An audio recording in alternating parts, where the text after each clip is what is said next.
Season 2, Episode 1. Guy walks into a psychiatrist's office. The episode opens up on a bunch of nerds taking a stockbroker exam, with a teacher calling out everyone's names to take attendance. Maltasanti, Christopher.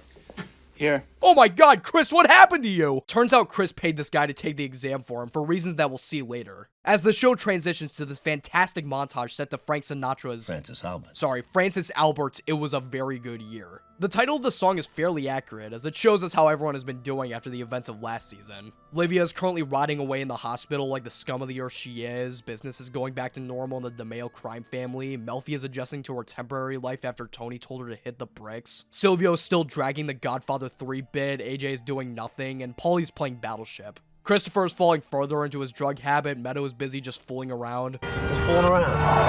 And Carm and Tony are tolerating each other. Tony wakes up the next morning and grabs his daily paper like he did in the pilot episode, when he notices a car sitting suspiciously next to his driveway. Thinking he's about to either get whacked or arrested, Tony pisses himself and starts running back up the driveway. But it turns out to be a big misunderstanding, as who walks out of the car but the Pussinator himself, who we haven't seen in the show since he went missing and nobody knows anything. Tony angrily tells him to come into the house to talk, but Pussy tells Tony to pinky promise that he won't kill him for going missing for the past few months. He criticizes Tony for fingering Pussy as the rat. And he talks about the scary encounter he had with Tony last season, when he randomly showed up to Pussy's house and started questioning his loyalty, and how he had a bad feeling that he was gonna get screwed by Tony and the gang. Tony starts yelling at Pussy in the basement for leaving them for so long, but Pussy says that the reason for his long absence was because his doctor sent him to a clinic in Puerto Rico for his shit back, and that he met a lady friend down there as well. He says that the only reason he's back now is because he needs the money to support his kids.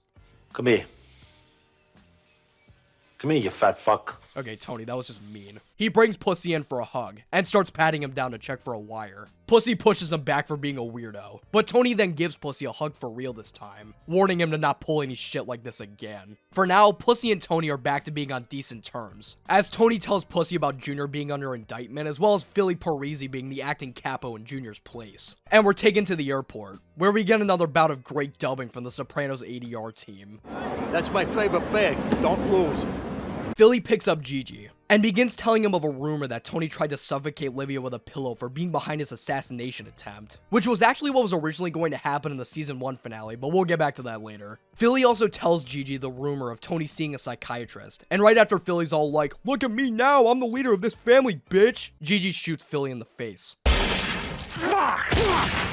Turns out this was all just one big hit set up by Tony, as Silvio calls Tony later that night saying that the job's done. Meanwhile, Melfi's doing her job as a therapist inside of her motel room, claiming to her patients that she's getting the carpet replaced in her office. Right after this, she gets a call from Tony, saying that it's safe to come home now. And Melfi says, "How the fuck did you get this number?" as Tony hangs up. Now you're probably still wondering, say, why did Chris fake a stockbroker exam? Well, that's because of a brand new scheme that Chris has concocted by the name of Webistics, a pump and dump scam headed by Chris. Chris is hard at work on Webistics when he's woken up by Adriana, and we're introduced to Chris's 2 loyal assistants in this operation, Matthew Bevilacqua and Sean Gismonti, who beat the shit out of this random Webistics employee for sucking at his job.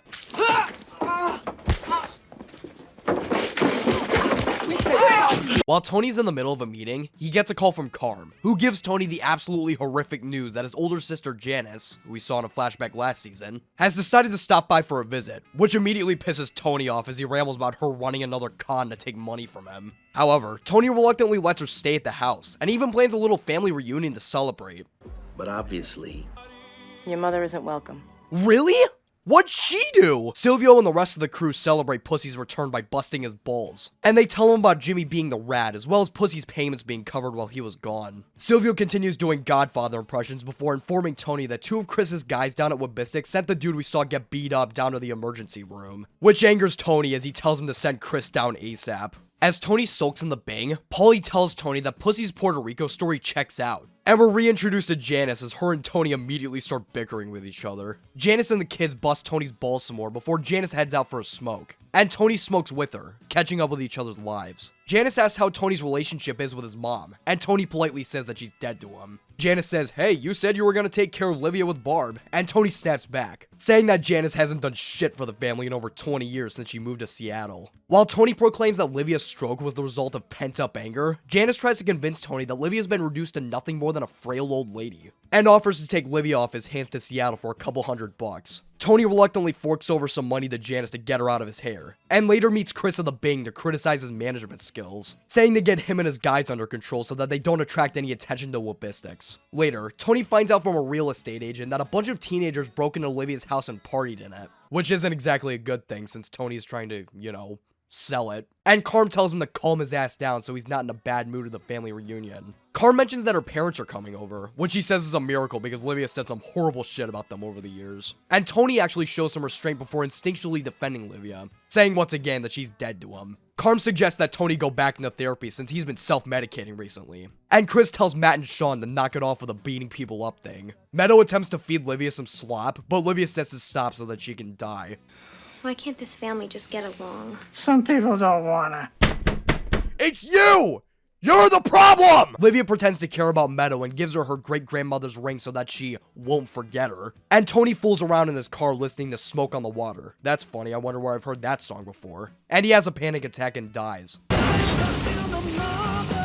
Janice arrives back at Tony's place in this shitty car as the family reunion kicks off, as Carm happily watches Tony bonding with the family again. Carm's mom argues with Carm about coming over, mockingly calling Tony mommy dearest, as Carm says that them never coming to the house before Livia got exiled was all a part of Livia's manipulation. Her mom mentions a comment that Livia made at their wedding, where she said that it would be a mistake to marry Tony since he'll get bored of her easily. And Carm silently continues cooking as we're taken to the party. Janice and Barb talk with each other about the family, and Janice tries to gas up Livia by implying that she doesn't deserve to be barred from the family reunion. Barb's like, dude, she tried to kill Tony. But Janice brushes it off and starts rambling about Tony selling Livia's house. Barb advises her to just stay out and let Tony handle all of Livia's crap, but Janice poops out of the party and gets picked up by some dude. Just a few moments later, Tony sneaks around Janice's car and finds a for sale sign lying right in the back. Whoa, I wonder where that could be from.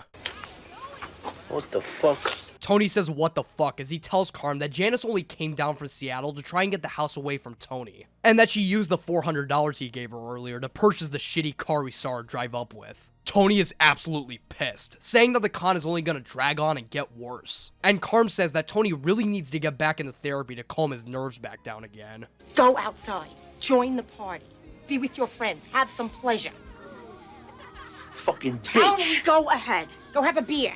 Tony goes outside and watches Pussy cook food on the grill, and calls him a moron completely unprovoked. Pussy busts Tony's balls a bit as he continues to talk with the rest of the guys, and Tony nearly has a panic attack as he stares at Pussy, still doubtful about his so-called Puerto Rico trip. Chris and Adriana have an awkward meeting with Matt and Sean, saying that they'll do anything to get on Tony's good side. But Chris and Adriana are too busy arguing and slapping each other in the face to focus. Meanwhile, Tony finds Melfi sitting at a diner, trying to convince her that everything will be fine. But Melfi angrily tells Tony that her practice has taken a major blow because of this, mentioning that one of her patients committed suicide due to her unavailability. Tony tries to convince Melfi to take him back as a patient, mentioning that he drove off the road a while ago and that he needs to remain stable so that he can take care of his family. Despite this plea, Melfi still refuses to help, asking Tony how many more people have to die for Tony's personal growth.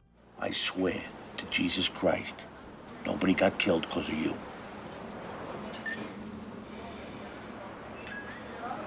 Get out of my life.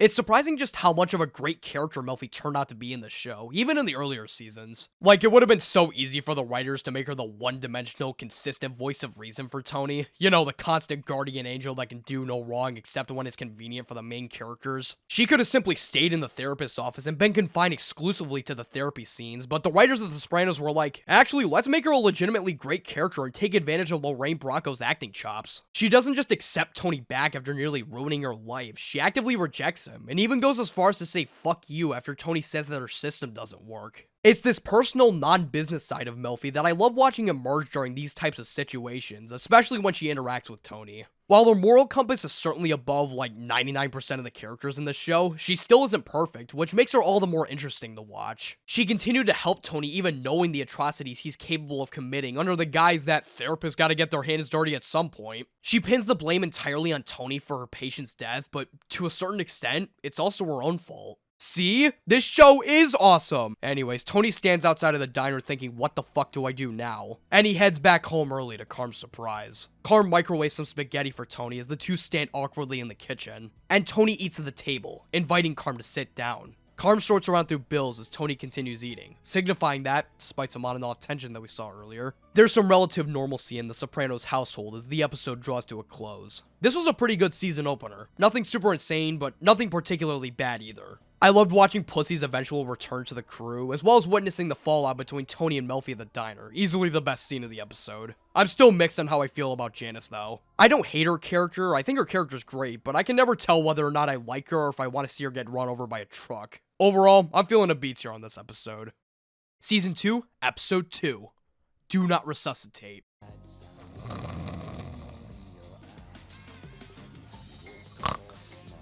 Oh shoot! Tony arrives at prison to have a chat with Uncle Junior, where Tony drops the F-bomb in the first 30 seconds of the episode when chastising Junior for putting him so far down in the visitors list. Junior's like, hey, watch your language, I almost killed you back there. And then Tony's like, well, you didn't, so suck my fucking dick and balls and taint, you fucking fuck. Tony repeats the same Livia's dead to me, I swear she is routine he did last episode when Junior claims that Livia had nothing to do with the head. And Junior points out that the only way to stop the rumors that Tony tried killing Livia is to make peace with her, which is nigh unto impossible since she's worse than Hitler. The reverend of the church Tony took Meadow to last season leads an anti-racist protest against the construction site Tony's involved with for refusing to hire black people. And Tony confronts Janice about the for sale sign that was lying in the back of her car. Janice makes up some bullshit about how the house is gonna be on sale regardless of the sign and how she's gonna sell the listing to a friend in real estate for extra money or whatever. But Tony doesn't care as he spills water everywhere. Janice arrives at Livia's hospital room, and before she can start deep diving into her next pyramid scheme, Livia starts confronting Janice about her not being there for the last 20 years, and starts accusing her of only arriving at Tony's to help sell the house. Janice, remembering that Livia sucks, shuts her down quickly and leaves the room. Literally the only person who was remotely on Livia's side, and she immediately burns that bridge like it's nothing. Wow, she's surrounded by so many bad people. Couldn't be her own fault. You cunt. Jack Massarone, the guy who runs the construction site, complains to Tony about the protesters, and Tony says that he'll see what he can do. Later that night, Tony and the rest of the crew meet up with his new character, Bobby Baglieri, and Tony tells him to tell Junior that he can keep earning at a subsistent level as well as keep his title of boss, but that the rest of the money will be kicked up to Tony. Tony calmly threatens Bobby not to say this to anyone else except Junior or else he'll get murdered, and Bobby's like, come on man, that's mean. To the victor belongs the spoils. Why don't you get the fuck out of here before I shove your quotations book up your fat fucking ass? We get a shot of Pussy's massive size 20s as he lies in a doctor's room recovering from back surgery. He gets picked up by this guy named Skip, who demands Pussy for more information regarding Tony's crew. Wait a minute. Information? Oh my god, I knew it!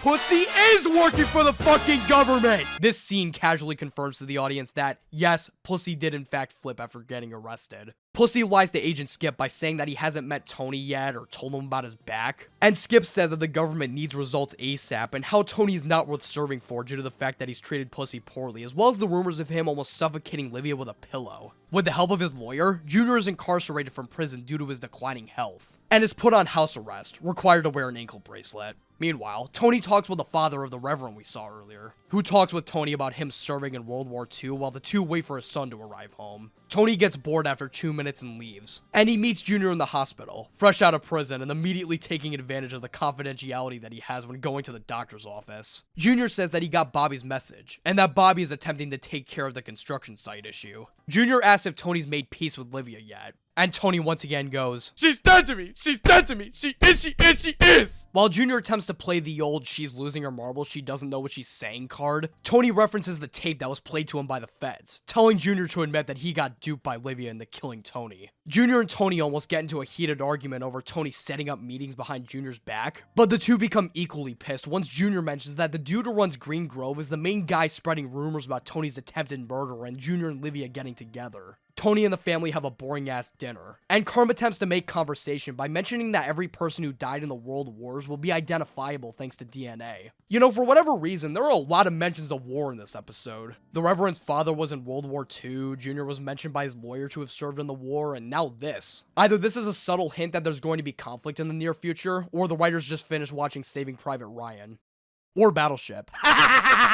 Janice backtracks literally everything she said about Livia last episode and talks about how much of a bitch she is. But the thought of Livia is enough to make Tony want to kill someone as he snaps at Janice to shut up. Tony begrudgingly agrees to let one of Janice's friends have the listing to the house, and AJ lightens up the mood by swearing and pissing off Carm. A police officer finds a car with a wig trapped underneath the wheel, which belonged to the head of Green Grove. Literally, doy! Meanwhile, Meadow drives Janice over to meet Livia at the hospital, talking about how mean Tony is to her and how insecure he is. She asks Meadow what could possibly cheer Livia up, and Meadow says that Livia used to listen to a lot of old records, which gives Janice an idea. Janice meets Livia at the hospital and plays the old records Meadow brought up earlier, bringing up some nostalgic memories while they play, which makes Livia more emotional and loving than she was 10 minutes ago.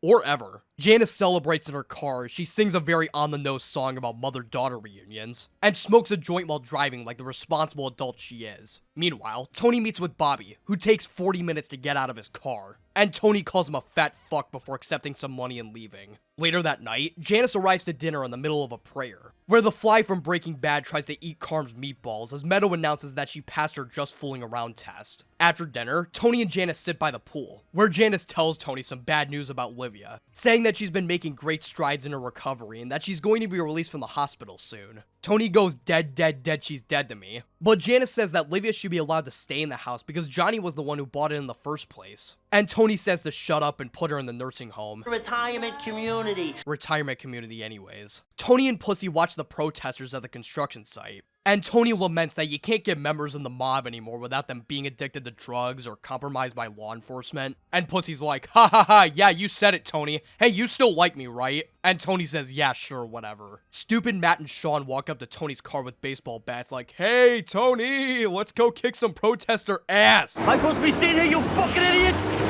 Chris and a couple members of Tony's crew head over to the protest to instigate conflict, and a bunch of other members arrive in cars to join in on the fight, including Bobby, who looks like he really just wanted to stay home. Janice meets Livia at the hospital, where Janice surprises Livia by offering to take her back to her house to live there again. However, Livia makes the surprising decision to refuse this offer, frustrating Janice by saying that she actually really likes the nursing home, essentially confirming that she was only pretending to hate the nursing home just so she could be a pain in Tony's ass.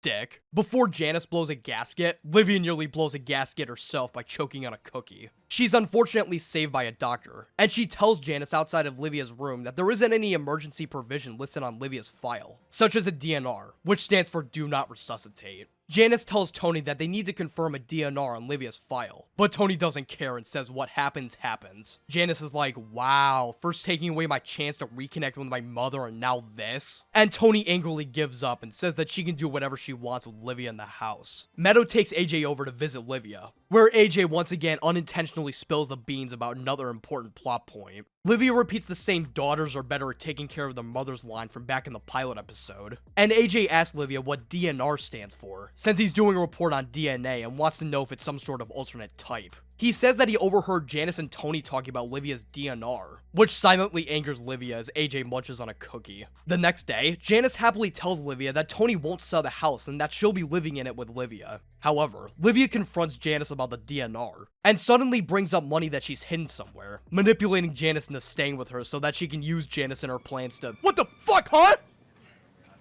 Are you sure? No!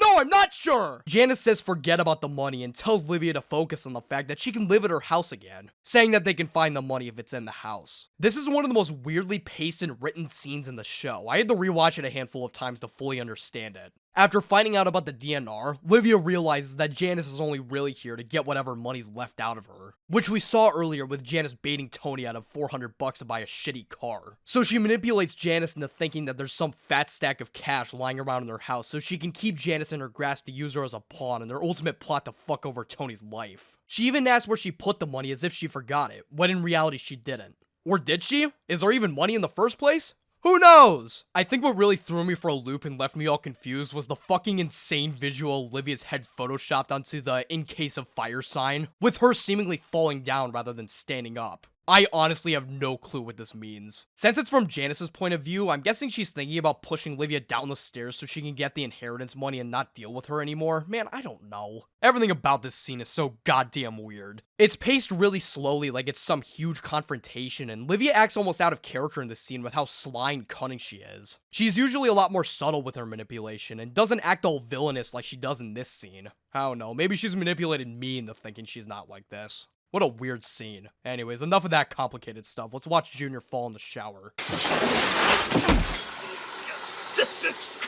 The Reverend meets with Tony, informing him that his father's passed away. And it's revealed that the Reverend was actually co-conspiring with Tony the entire time in return for bribes and no-show jobs from the DeMail boss, as the two talk about life and becoming the new old folks once Livia's generation ceases. The two exchange money as Tony walks away, apologizing to the Reverend for the passing of his father. And Tony gets a call, learning that Junior made a slippy in the bathtub.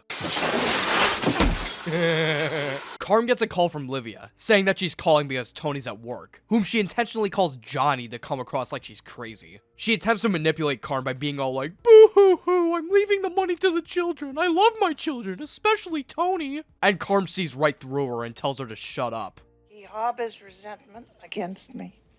And to this day, I don't know what I did. I could stick this fork in your eye! Livia warns that Janice is a real snake, and Carm hangs up because she's sick of this old hag. Tony goes to Junior's place to try and take him to the emergency room, and while Junior's initially like, I don't need a damn ambulance, almost like he's saying do not resuscitate, he eventually accepts the help. He begs Tony to not let him die with his guilt and to make peace with Livia, and Tony reluctantly obliges as he carries Junior out of the room, ending the episode. This episode was alright. I think there were some pretty good and interesting moments, like finding out Pussy is involved with the government, Janice working out her schemes, and whatever the fuck happened during that one scene, though that one was more confusing than it was interesting. Junior falling down makes me giggle too.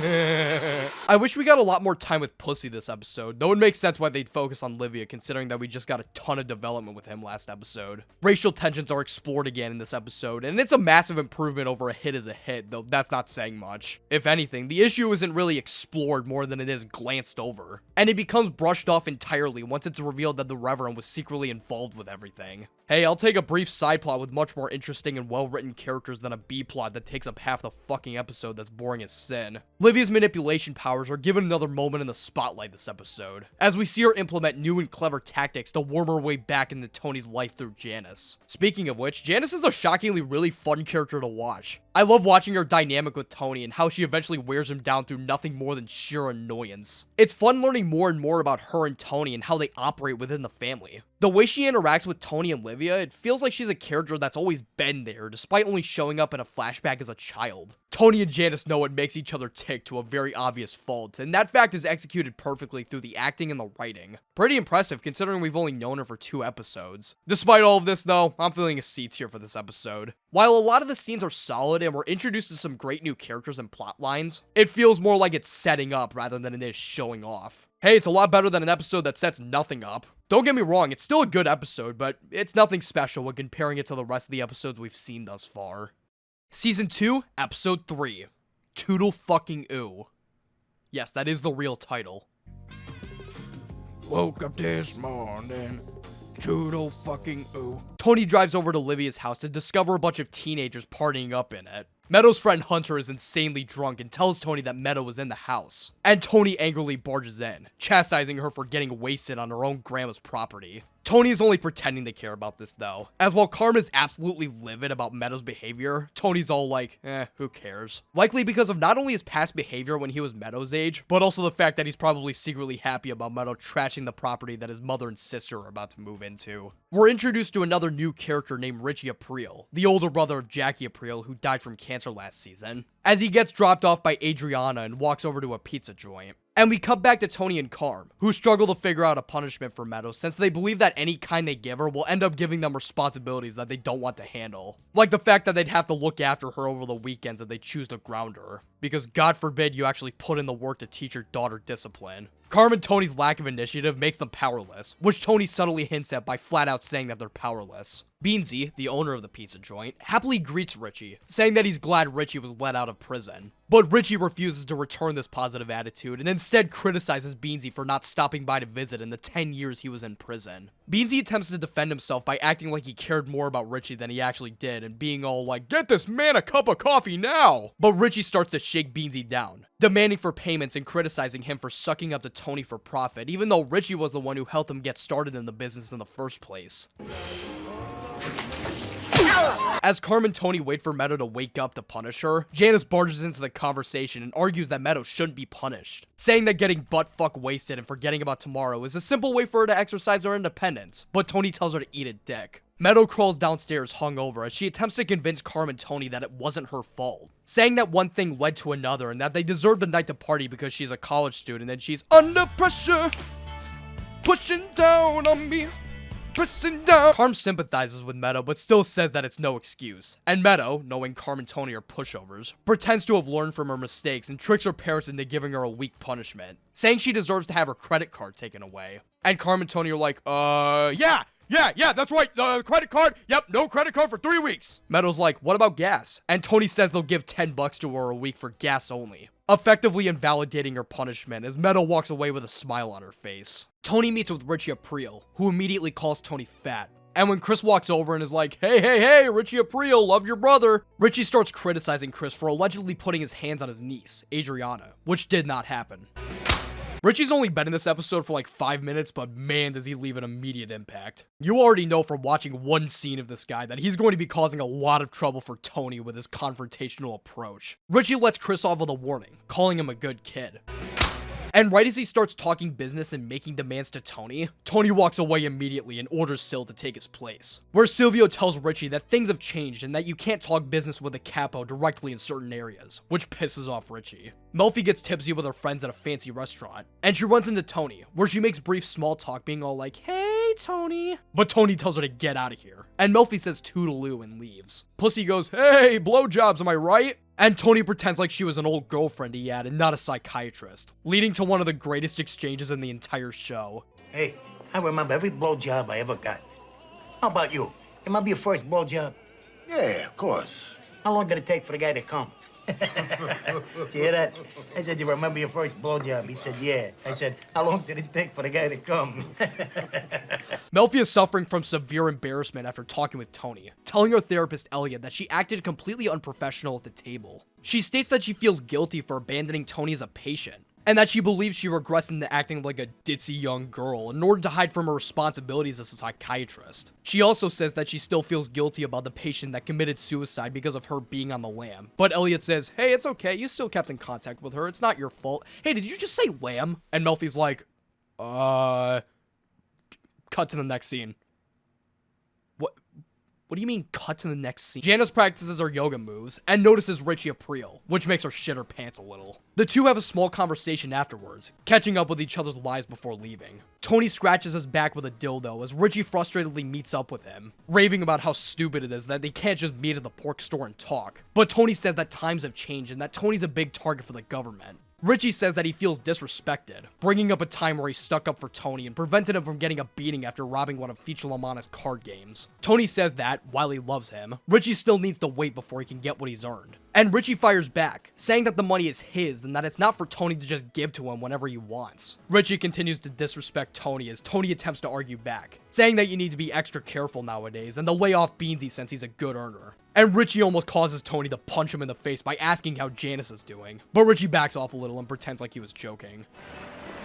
How's your sister? Fuck your mother. What the fuck? Janice collects a disability check from the government as she walks into Livia's house, where she realizes that it's been trashed by Meadow. And she storms over to Tony's house to complain about it and demand retribution. I love seeing Janice go from, it's okay, Meadow's a growing girl, she deserves to have some fun and let loose, to, Oh my god, did you see what she did, that fucking bitch? Meadow listens in as Janice rants and raves about how the house smells like poo-poo, and criticizes Carm and Tony for only taking away her credit card for 3 weeks instead of a more severe punishment, which causes Tony to lose his temper and throw cereal at the floor, yelling at Janice and saying that she's only pretending to be concerned so she can mooch off of her family. Janice tries to warn Carm that she's gonna regret it if they don't punish Meadow properly, but Carm tells her to fuck off and to stop telling her how to raise her children. Junior's in the doctor's office with his heart guy, Doug Shrek. Yes, his name is Shrek, who lets Junior use the doctor-patient privilege to meet people there, including Richie Aprile, who Junior happily meets with after so long. Richie complains for the 40th time about how differently the mob operates compared to the old days, what with having to meet people at discreet locations, and Junior sympathizes with this sentiment, as he had very similar concerns back in season 1. Richie's introduction in the show reintroduces us to the themes of generational conflict, and how said conflict prevents Richie from respecting Tony's position as capo over the family. After being gone for 10 years, he had little to no say in how the mob would operate in the future, causing changes in the system that'll be acting as the central cause of conflict between Tony and Richie, similar to how it did with Junior and Tony in season 1. Not only that, but he also still sees Tony as a young, reckless kid, frustrating Richie even more as he realizes that this is the person he's supposed to take orders from. To put it simply, this isn't the first time we've seen this, and it sure as hell won't be the last. Junior has accepted these changes for the most part, as he acknowledges and sympathizes with Richie on this point, and Richie tells Junior that he won't cause any more of a fuss about these changes if Junior says so, but that he also will if Junior wants him to, which causes Junior to smile. The Saul Goodman-ass comedian makes a return to make more shitty jokes as Richie gets his payments, and Paulie almost shoots this guy in the face after he made a joke about his mom. Chris says that Richie has an attitude problem as Richie plays Battleship with a stripper courtesy of Silvio, and pays her despite Silvio ordering him not to. Richie ignores whatever Tony said at the mall and continues fucking with Beansy, arguing with him about money and mocking him for thinking that he'd be protected by Tony, and chases him down the street with a gun. Meanwhile, Carm and Janice apologize to each other about the argument from earlier, though Janice guilt trips Carm a bit by mentioning some of her exes, while Beansy tries to get back to his car safely, which goes horribly wrong as Richie comes out from hiding and absolutely fucks Beansy's shit up with his car. Fooling around. Meadow and Hunter talk about the party, saying that they're responsible adults who can do what they want as Meadow spills milk everywhere. And Meadow calls her dad a hypocrite considering what he does for a living. No, I'm not giving you another segment. Livia demonstrates how useless she is by fucking up the remotes to her bed and the TV. And Richie walks in, saying hi to Livia as she mistakes him for Jackie Aprile, thinking that Richie was dead. I mean, how did he die, the poor baby? He had, cancer. Me too. Oh, shut that curtain, will ya? I might hate Livia, but damn does she have some funny moments. Livia complains that Janice changed her name to Parvati specifically to shame her as Janice walks into the room, surprised by Richie's appearance. It's revealed that Janice and Richie had something going on back in the day, as Richie reminisces about honking the horn when picking Janice up. And Livia says that she wishes the Lord would take her now as Janice tells her to shut her face. Janice and Richie talk once again in the hospital cafeteria, and Richie offers to revisit their relationship by taking Janice to dinner. Janice initially declines, saying that they weren't good for each other 20 years ago, but Richie insists that the two have changed enough to give it another shot. Meadow continues to argue that the party wasn't her fault, and takes advantage of Tony and Carm's pushoverness by asking for $15 for a Playboy Cardi CD and leaving. Tony is pissed at Carm for letting Janice stay at their house due to Livia's house being a mess, saying that she should have just stayed home in Seattle. And Janice walks in with flowers, saying that they came from Richie when he visited Livia. Tony realizes that Richie is still fucking around and leaves the house, and he gets in his car, where he drives in the pouring rain. He starts coughing like crazy, but when he reaches down to get his Prozac, he realizes that he's all out, and he collapses at the wheel and crashes into an oncoming truck, causing him to die? What? Melfi drives by the horrific scene, witnessing Tony's dead body lying on the hood of the car. Oh. Melfi writes down the strange dream she just had, including the fact that a song from The Wizard of Oz was playing in the background called You're Out of the Woods. The dream represents Melfi's increasingly overwhelming guilt over not being able to help Tony, with him running out of the Prozac that was prescribed to him by Melfi. And the scenario that Tony finds himself in this dream is very similar to the wreck that he told Melfi about at the diner, which Melfi coldly brushed off during the scene. Something that Melfi likely feels guilty over is represented by this dream. I believe that the You're Out of the Woods song playing in the background of this dream also represents Melfi's conflicting anger toward Tony, as Tony's death would result in Melfi not having to deal with him anymore. Or, to put it another way, get her out of the woods. Tony is a handful of a patient, so her being happy that he's gone wouldn't exactly be out of character for her. Tony meets Beansy at the hospital, who is in total agony as he upsettedly tells Tony that he promised that Richie wouldn't fuck with him. Tony tries to make him feel better and confirms that Richie was the one who ran him over. And he later confronts Richie in the mall in this satisfying scene, stating that there's gonna be a problem between the two of them if Richie doesn't shape up post-haste. You remember one thing, this you better hear. You want to talk all this old school bullshit about the rules? Well, here's a rule you might remember.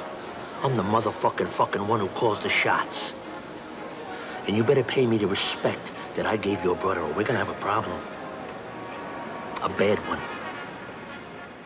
The episode ends with Tony going over to Livia's place to change the locks, when he discovers Meadow cleaning up the floors herself, nearly throwing up as she cleans up the vomit with a bottle of Lork. That's right, not Clorox, God forbid. Lork! After overhearing Janice, someone that Meadow has quickly built up a friendship and respect with, say that she wasn't punished enough for making a mess at Livia's, Meadow takes some initiative and cleans up the mess she made, going from tricking her parents to giving her a measly punish at the beginning of the episode to actually giving herself a proper punishment. That $15 wasn't for a CD, it was for cleaning materials and a bottle of Lork! This leaves Tony bewildered as he stands outside the door in astonishment, ending the episode. This was a solid episode. We're introduced to Richie excellently in this episode, demonstrating his motivations, frustrations, and role in the family efficiently in just under an hour. The pacing of this episode was great, balancing the screen time with each character perfectly. And I think this episode did a much better job setting up future conflict than the other 2 episodes we've seen so far, as the show explores and introduces characters that actually have a role and a point in the story. Also, Paulie repeating the entire blowjob exchange verbatim to Tony as if he didn't just say it is sheer brilliance. Bravo, Vince. I'm feeling an A tier for this one. Season 2, Episode 4, Commendatori. Woke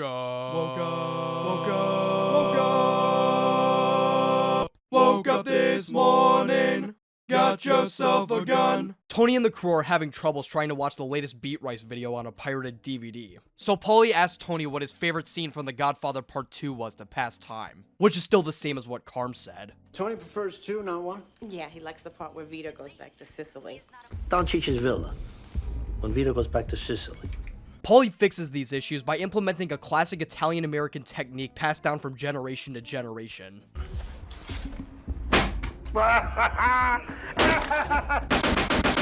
We cut to this random family who get their car stolen by 2 black guys, which causes the dad to drop a fat N-bomb.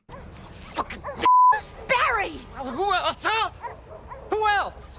The show immediately answers this question by cutting to Tony grinning ear to ear, revealing that he hired those guys to steal cars for him, including the Mercedes that the family got kicked out of. Barry, go to the timeout corner. Tony and Junior meet at the hospital, discussing Tony's future trip to Italy to deal with the carjacking business we saw moments ago. Junior says that he'll be meeting Z Vittorio, the boss of the Naples family, through their contact Furio Junta. And we cut to Tony chugging down a beer as he attempts to tell his pissed off family about this business trip. Pussy speaks with Agent Skip discreetly at a party store about Tony and his crew's shenanigans, when he's unexpectedly spotted by the absolute worst character in the show, Jimmy Bones, a mob associate. We get this dragged out, unfunny scene of Jimmy being annoying, and he thankfully leaves as Pussy angrily says that he's fucked. Skip tries to make Pussy feel better by saying that he's fine and that he's doing a good job, but Pussy is still nervous as he walks out of the store in this intense Martin Scorsese-ass zoom-in shot. Carm has lunch with Rosalie April and Angie Bompancero, Pussy's wife, where they talk about how happy Angie must be that Pussy's back.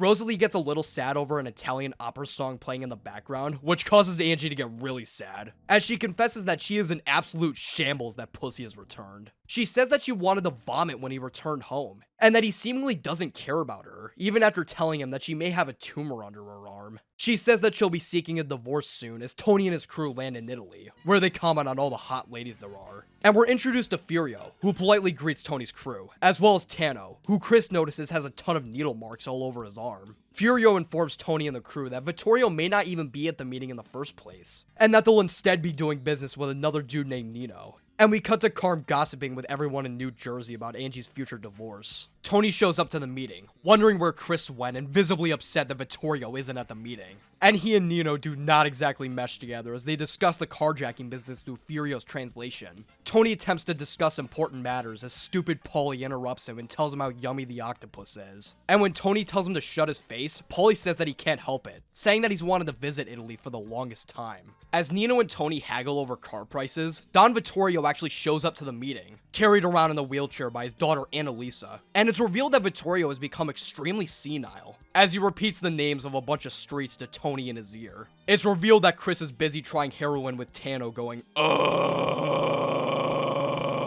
and Tony angrily asks Furio why Nino was here instead of Vittorio, and Furio replies that Nino wasn't hiding from the cops until 2 days ago, and that Mauro Zucca, the head of the family, is currently serving a life sentence. Paulie demonstrates his generational maturity as he asks the waiter for macaroni and gravy instead of the fancy meal served to him, and he gets insulted right to his face as he goes, yeah. Furio says that he'll repeat Tony's concerns to Annalisa, who is also the wife of Mauro Zucca, and Tony starts to get a bony as he talks with Annalisa while Paulie goes to take a shit, where he changes his mind upon realizing that the toilets there suck. Annalisa and Tony continue getting the hots for each other as Annalisa laments that she can't invite Tony over to her house due to her father's condition. And Paulie complains to Tony that he really needs to take a shit, as Tony tells him to stop interrupting him every single goddamn chance he has. Oh, come on! Furio demonstrates his bodyguard abilities in this scene as he beats the shit out of this kid who lit fireworks to scare the guys. And Tony later calls Carm from his hotel room, where the two have a brief spat with each other as Tony complains about how boring everything is and how nothing's going on. What the fuck? What in the fuck was that? Holy shit! We cut to Pussy having nightmares, makes sense, on the couch, yelling about beating Jimmy from earlier up and saying that he better not say anything about seeing him. Paulie criticizes Chris for not showing up to the meeting as Chris pretends like he just had some bad shrimp and not heroin. And Tony is driven over to Annalisa's house, watching her bathe in the sun as the same Italian opera song from earlier plays in the background. Janice walks into the house and acknowledges the song, saying that she was subjected to a lot of weird men down in Italy. And Carm tells Janice that Angie is thinking about divorcing Pussy, which Janice is surprisingly happy about. She says that she doesn't deserve to be married to someone with a criminal lifestyle, saying that men like those are emotional cripples, and that women who subject themselves to this are severely underestimating their value in the world. And Carm quickly picks up that she's also referring to her and Tony. Carm calls Janice out on her hypocrisy, mentioning her trying to spark back up a relationship with Richie. But Janice makes up some excuse about it and is like, doesn't matter, my point still stands, bitch. And Carm's like, ha ha ha ha, oh Janice, you're so funny, ha ha ha ha. Oh, she's so right. While Carm rethinks her marriage, Tony rethinks his too, as he munches on a pear while staring down at Annalisa's pear. Tony and Anna play golf and discuss how the Naples family operates and how it's raised differently compared to how they do it in the States. Like the fact that Anna is effectively the acting boss due to her husband being in jail, and they have a hot dinner eating shrimp by the water. Before they negotiate the price on the Mercedes, Tony asks why Anna saves her toenail clippings, to which Anna replies that if your enemy comes into possession of them, they can melt them down and turn them into a huge sword to kill you with. I'm completely joking, by the way. I just wanted to make sure that you're still paying attention. Paulie attempts to associate with the locals by heading down to a coffee shop and making small talk. Commendatori. Buongiorno.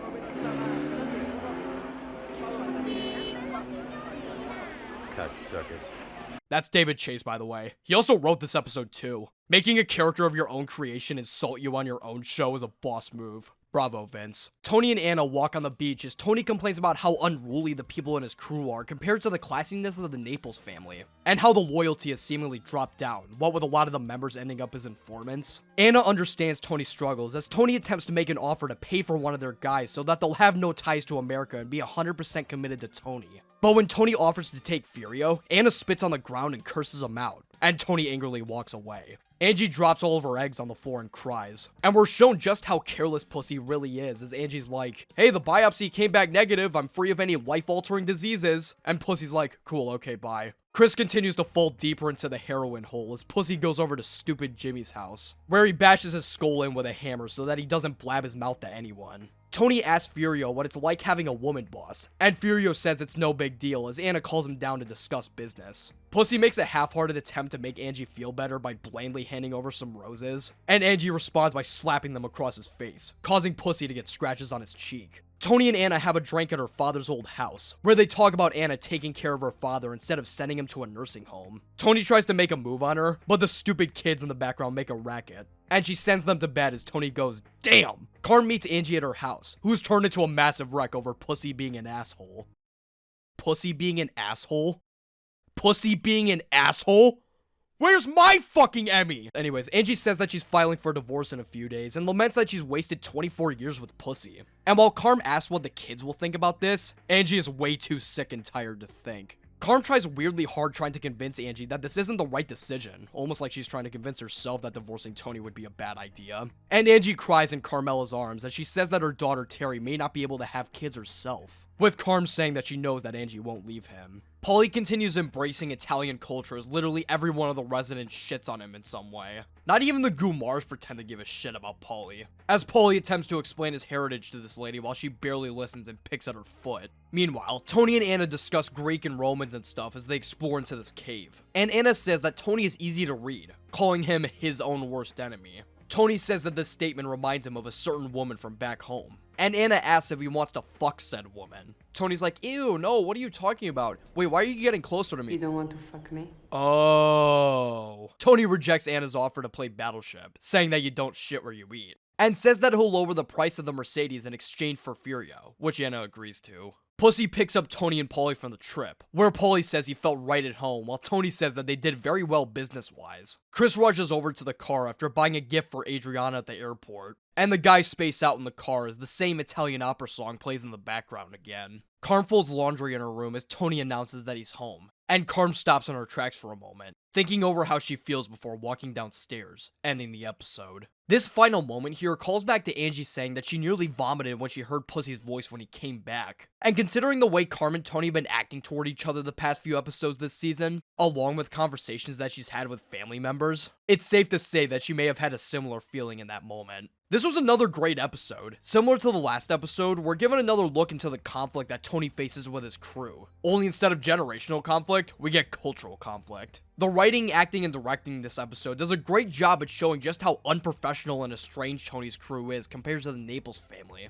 The Naples represent what most people think of when they think of the Mafia. Well-dressed, well-spoken, professional, deeply embedded into and respectful of their roots, and extremely well-coordinated if under attack. Tony's crew attempts to do this, but in the end, they come across as total amateurs. What with Paulie whining about not getting mac and cheese, while Chris fucks off and does heroin for the entire episode. Tony's crew is not only disassociated from the traditional mob lifestyle, but from the Italian lifestyle too. Despite Tony's big talk last season about how important Italians are for culture, he finds himself bored just one day into the trip, and barely finds any time to learn more about and immerse himself in the culture he was supposedly raised in, spending a majority of his time discussing business with Annalisa and barely able to speak any Italian. Meanwhile, Paulie has the exact opposite problem, as he spends nearly all of his time exploring around Italy, but unable to make any meaningful connections to the places or the people, especially the people, who are all disgusted by Paulie's mere presence. He comes across like an imitator of the culture rather than a member, which is shown prominently during the scene with the Gumar, where he talks on and on about his origins while she just smokes a cigarette and ignores him. Tony feels jealousy toward the Naples family's operation, which can be seen when everyone quickly defends each other from the firecrackers and neutralize the threat in a matter of minutes. He laments to Anna about the fact that you can't just find anyone loyal enough to the point that they won't rat you out to the authorities, a sentiment he shared last season, which eventually causes him to ask to take Furio with him as his own to America,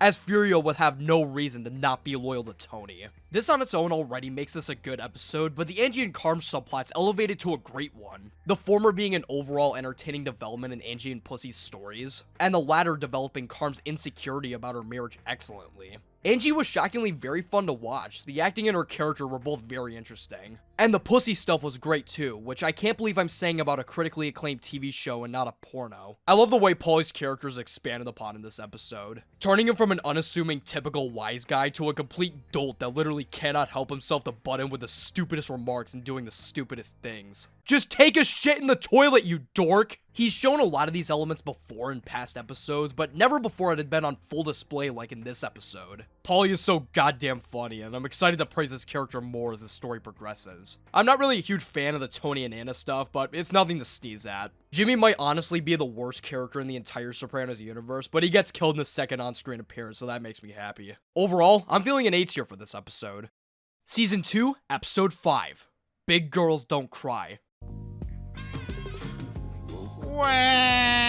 The episode kicks off with Chris heading into a tanning salon, where he gets his money from Dominic, the salon's owner. Chris gets Chris off that he's only been given half his required pay 3 weeks in a row, and Dominic's wife starts mouthing him off, causing Dominic to kick her out. Chris sticks a paintbrush up Dominic's nose and demands that he gives him his money soon, and angrily walks out of the salon. Tony, Paulie, and Silvio munch down at Artie's restaurant, where they roast Artie's new food for looking weird. And Tony talks about this dude who's really good at making cheese, saying that he'd be a great addition to the restaurant. Artie's like, haha, that's funny. But then Tony gets up from his table and goes, no, I'm serious. Saying that this cheese maker he's talking about is his cousin coming in from out of town, saying that Artie should show him the ropes. Artie isn't too sure about this, but Tony says he'll cover the pay, telling Artie to do him a favor because Tony's done favors for him in the past. And Artie looks down to the ground like, well, shit. To further improve upon his already top-notch writing skills, Chris attends an acting for writers class, which the teacher mocks him for being late for. Chris introduces himself to the class, going under the pseudonym Chris Macaviti, claiming that he works with stocks for Wall Street, which actually isn't too far off from what he actually does. You right? Yeah, I want to write for the movies. Goodfellas, shit like that. You think when Chris watches Goodfellas and he gets to that one scene, he's like, whoa, that spider kid looks exactly like me, isn't that crazy? Chris claims that this class was a gift from his girlfriend as he sits back down.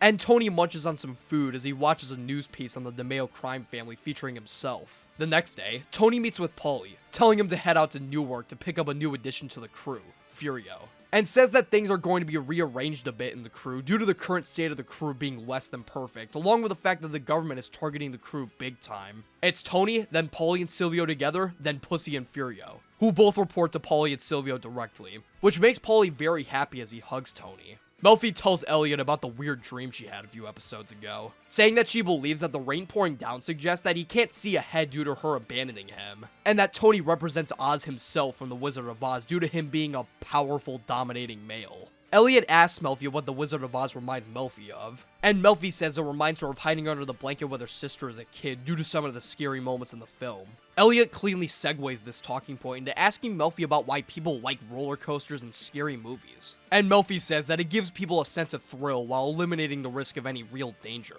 And Melfi quickly catches on to the point Elliot's trying to make. Elliot says that Melfi treating Tony, a mafia member, as a patient gave her a sense of vicarious thrill. Though Melfi argues back that it wasn't exactly vicarious because she actually had to go into hiding. And Elliot's like, oh, but that was thrilling, wasn't it? And Melfi gently replies to this sentence with a polite demeanor. You smug cocksucker. Fuck you. Tony gets a call from the bank informing him that Janice has taken a loan out on Livia's house, which stirs Tony's sweaty ass into such a tizzy that he beats the ever-loving shit out of the phone. AJ is slightly shocked as Carm tells him to go upstairs with his dumbass Hot Pockets and get dressed, as Carm tells Tony to grow the fuck up.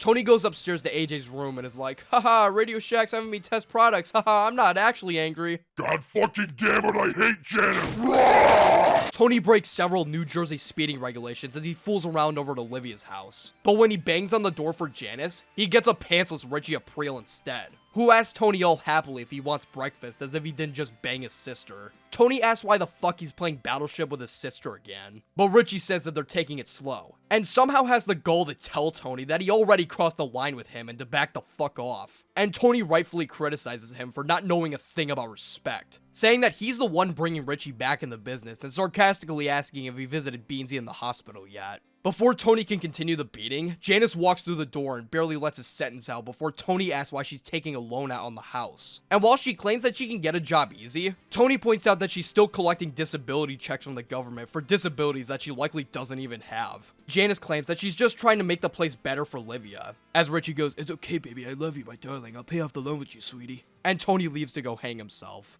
Stay as long as you like, Rich. She's your fucking problem now. Chris does some work at another acting for writers meeting, and Tony and Carm hold a get-together at their house to celebrate Furio's arrival, with Pussy being less than enthused about this son development. Chris, Furio, and Furio's absolutely luscious locks hug each other as Carm calls Furio over, and Chris says that he didn't get the memo about this, to which Tony rhetorically asks if he would have read it if there was one. Chris says that Dominic is still paying half of what he owes, and while Tony initially says to take care of it accordingly, Tony looks over at Furio and gets an idea, telling Chris never mind. Carmela. Chris and Adriana practice reading lines for Chris's class, but Chris struggles with the material that he's been given, saying that the characters in the story suck. I like you as an actor. Joe Pesci or something. Really? Last I checked, that guy shot you to death. What the fucking world is coming to? How do you like that? Tony goes over to Hesh's mansion, asking why he feels so stressed out and angry all the time despite his family being relatively healthy. He admits to Hesh that he's been seeing a shrink to deal with his panic attacks, and Hesh reveals that his father used to suffer with the exact same problems, telling the story of how he busted his head open on a cigarette machine, which surprises Tony. Chris asks the teacher of the acting class for some different material to work with, and she gives Chris a monologue from Rebel Without a Cause, and Tony meets with Irina, the annoying Gumar from last season, on his boat, where Irina feeds cheese doodles to the ducks. Tony tells her not to feed that to the ducks since they don't eat processed food like that. And you initially think that he's just being a dick until you remember the family of ducks that swam in his pool for 2 months. Animals are one of those things that Tony cares very deeply about, which we'll be seeing a lot more of later down the line. Some Russian dude on the boat next to them says that Irina got what she deserved for dating an American and offers his brother up to her. And Tony responds by walking over to his boat and nearly ripping off his nutsack.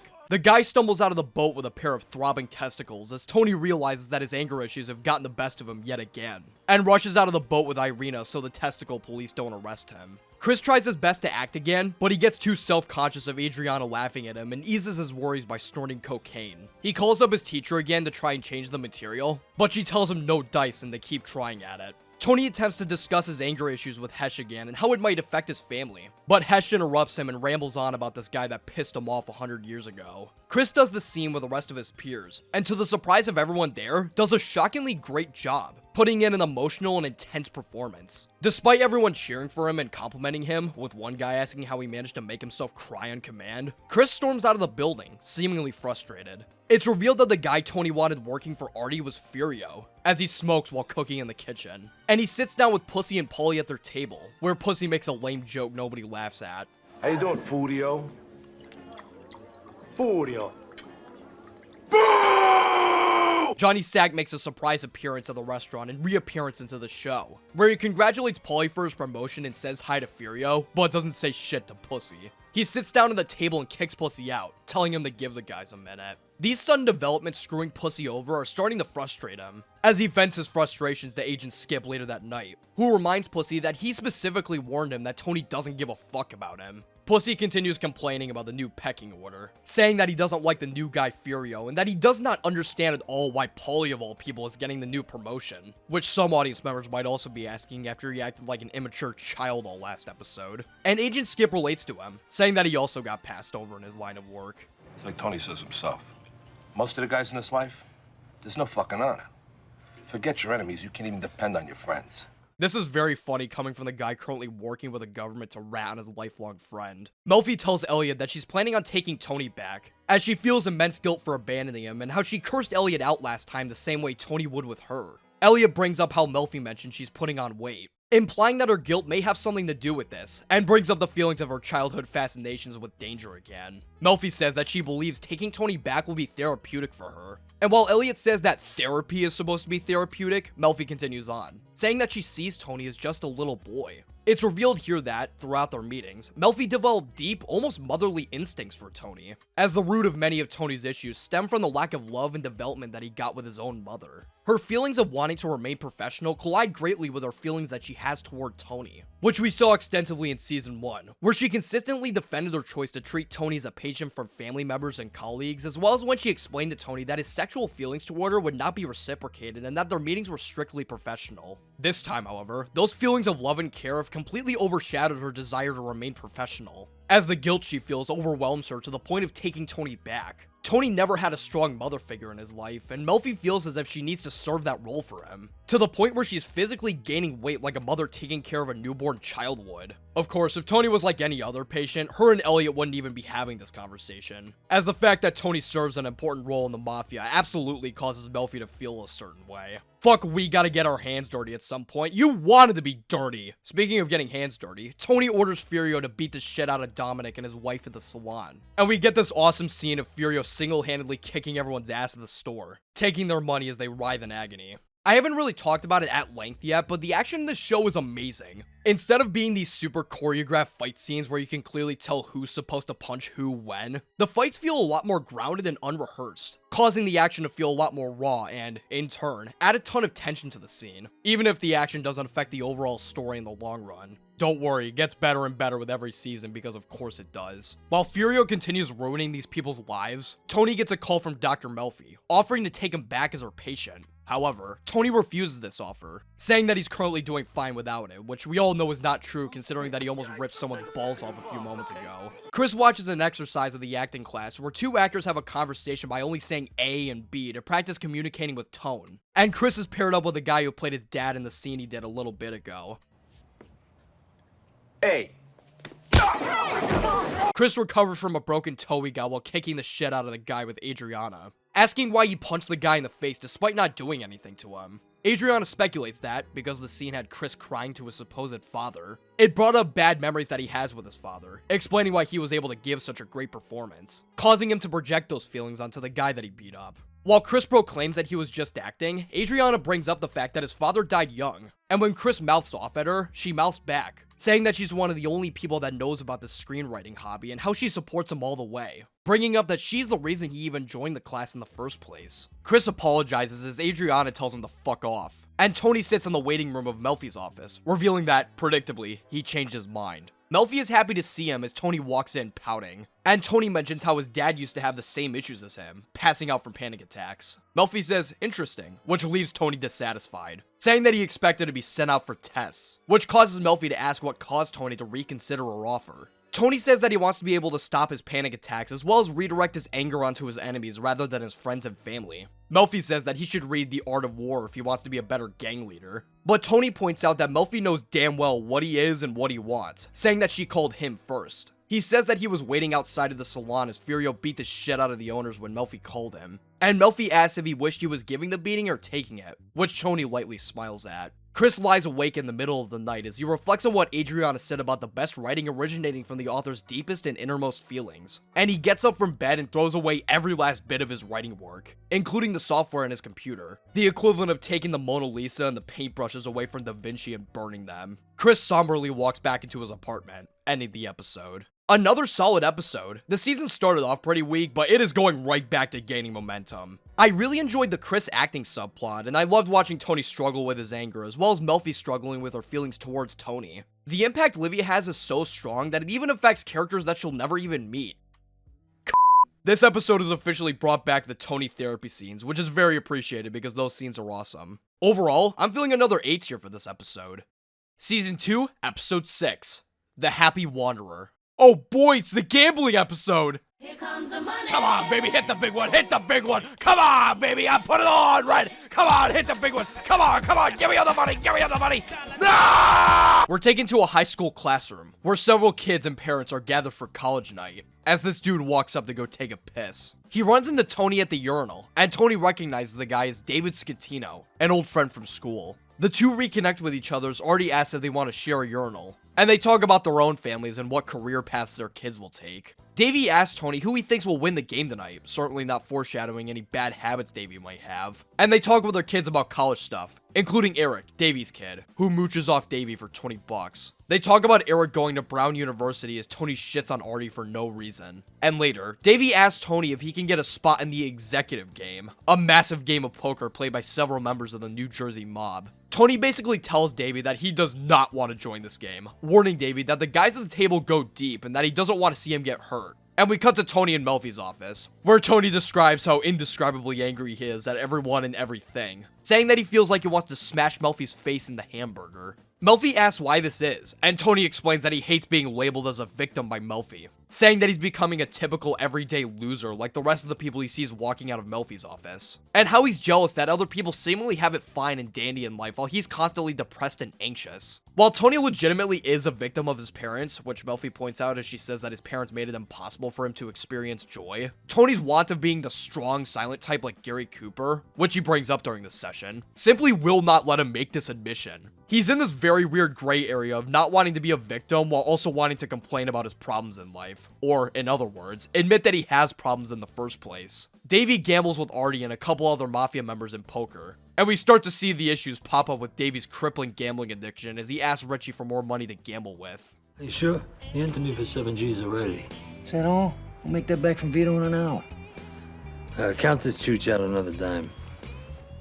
Meadow and Eric try out for their school's cabaret night, which Meadow was a little disappointed by since she wanted to be a solo act. And Tony meets Junior in the hospital, where they discuss Tony taking Junior's place as the leader of the executive game. Junior starts reminiscing over him and Johnny starting the game over 30 years ago, and drops a bombshell out of nowhere that Tony has a second uncle, Eckley, who couldn't be taken care of by his mother and father due to him being special needs. Tony is shocked as Junior says that he died a little bit before Johnny did, but Junior says the past is the past and asks what his end of the executive game is, and they agree to 15% as Tony somberly walks out of the hospital. Richie meets Davey at the sporting goods store that he owns, demanding for his money back, and Davey hands him an envelope, which he admits is 200 bones shy of what Richie asked him. Richie tells Davey that this is no good, and while Davey says that it's just a stutter step, Richie tells him to stutter step it up a notch and to get him his fucking money, saying that he doesn't want to see Davey at the executive game until he's paid his dues. Chris orders a bunch of food for the executive game, and as he scams this poor guy behind the counter into getting him more food, he tells Matt and Sean to help with cleaning the place while the guys play and to not leave until the game is officially over. And Matt complains to Sean about them being glorified cleaning boys as they walk out with the food. We're taken to the hotel belonging to the Jewish guy Tony made deals with last season, as Furio tells the guy behind the counter to reserve several rooms for them.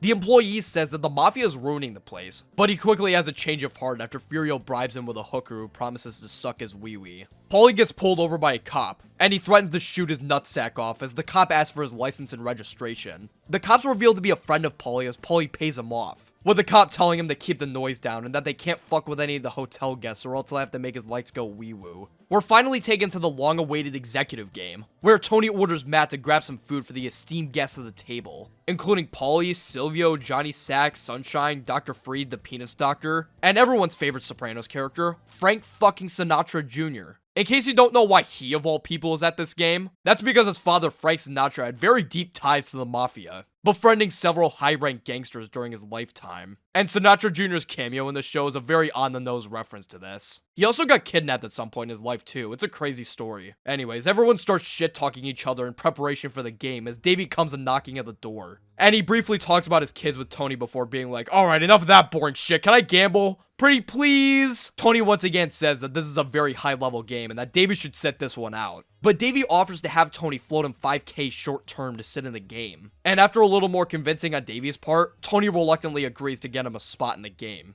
Davey talks with some of the guys about his sporting good business as Paulie makes a joke about Dr. Freed being a dick doctor, with Silvio getting impatient and antsy with every living, breathing thing around him. This only worsens after Tony pranks Matt into cleaning the crumbs of cheese that Silvio spilled onto the floor, causing Silvio to have one of the funniest meltdowns in the history of television. I stick motherfucking provolone in my socks at night so they smell like your sister's crotch in the morning. Here, go ahead. Have a good time.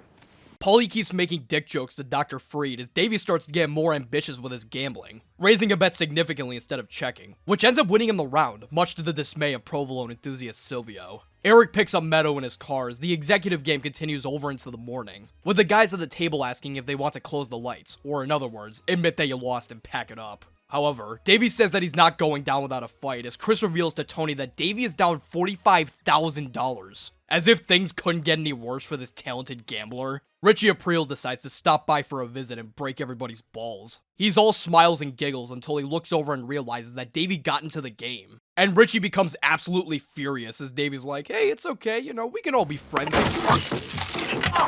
Tony grabs a hold of Richie and stops any murders from occurring. And Frank Sinatra Jr. and Dr. Penis head out after this encounter, even after Tony offers breakfast.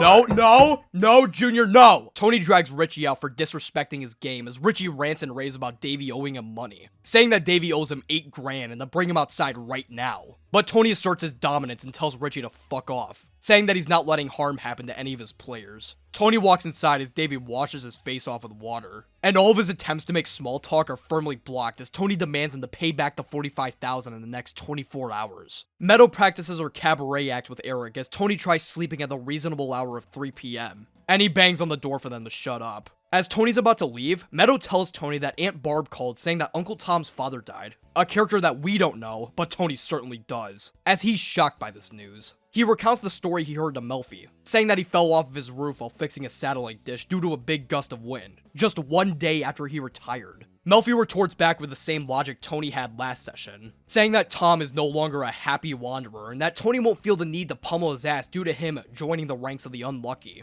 But this flies completely over Tony's head as he starts talking about his brand new Uncle Leckley. Melfi continues beating Tony over the head with his own logic, asking if having a disabled uncle has made Tony feel better about coming to these meetings, since he can now join the rest of the douchebags, as Tony called them, that walk through her office, which makes Tony smile. Tony and the family go to Tom's funeral, where everyone quietly grieves for this sudden and terrible loss. That is, until Olivia gets strolled in the wheelchair going,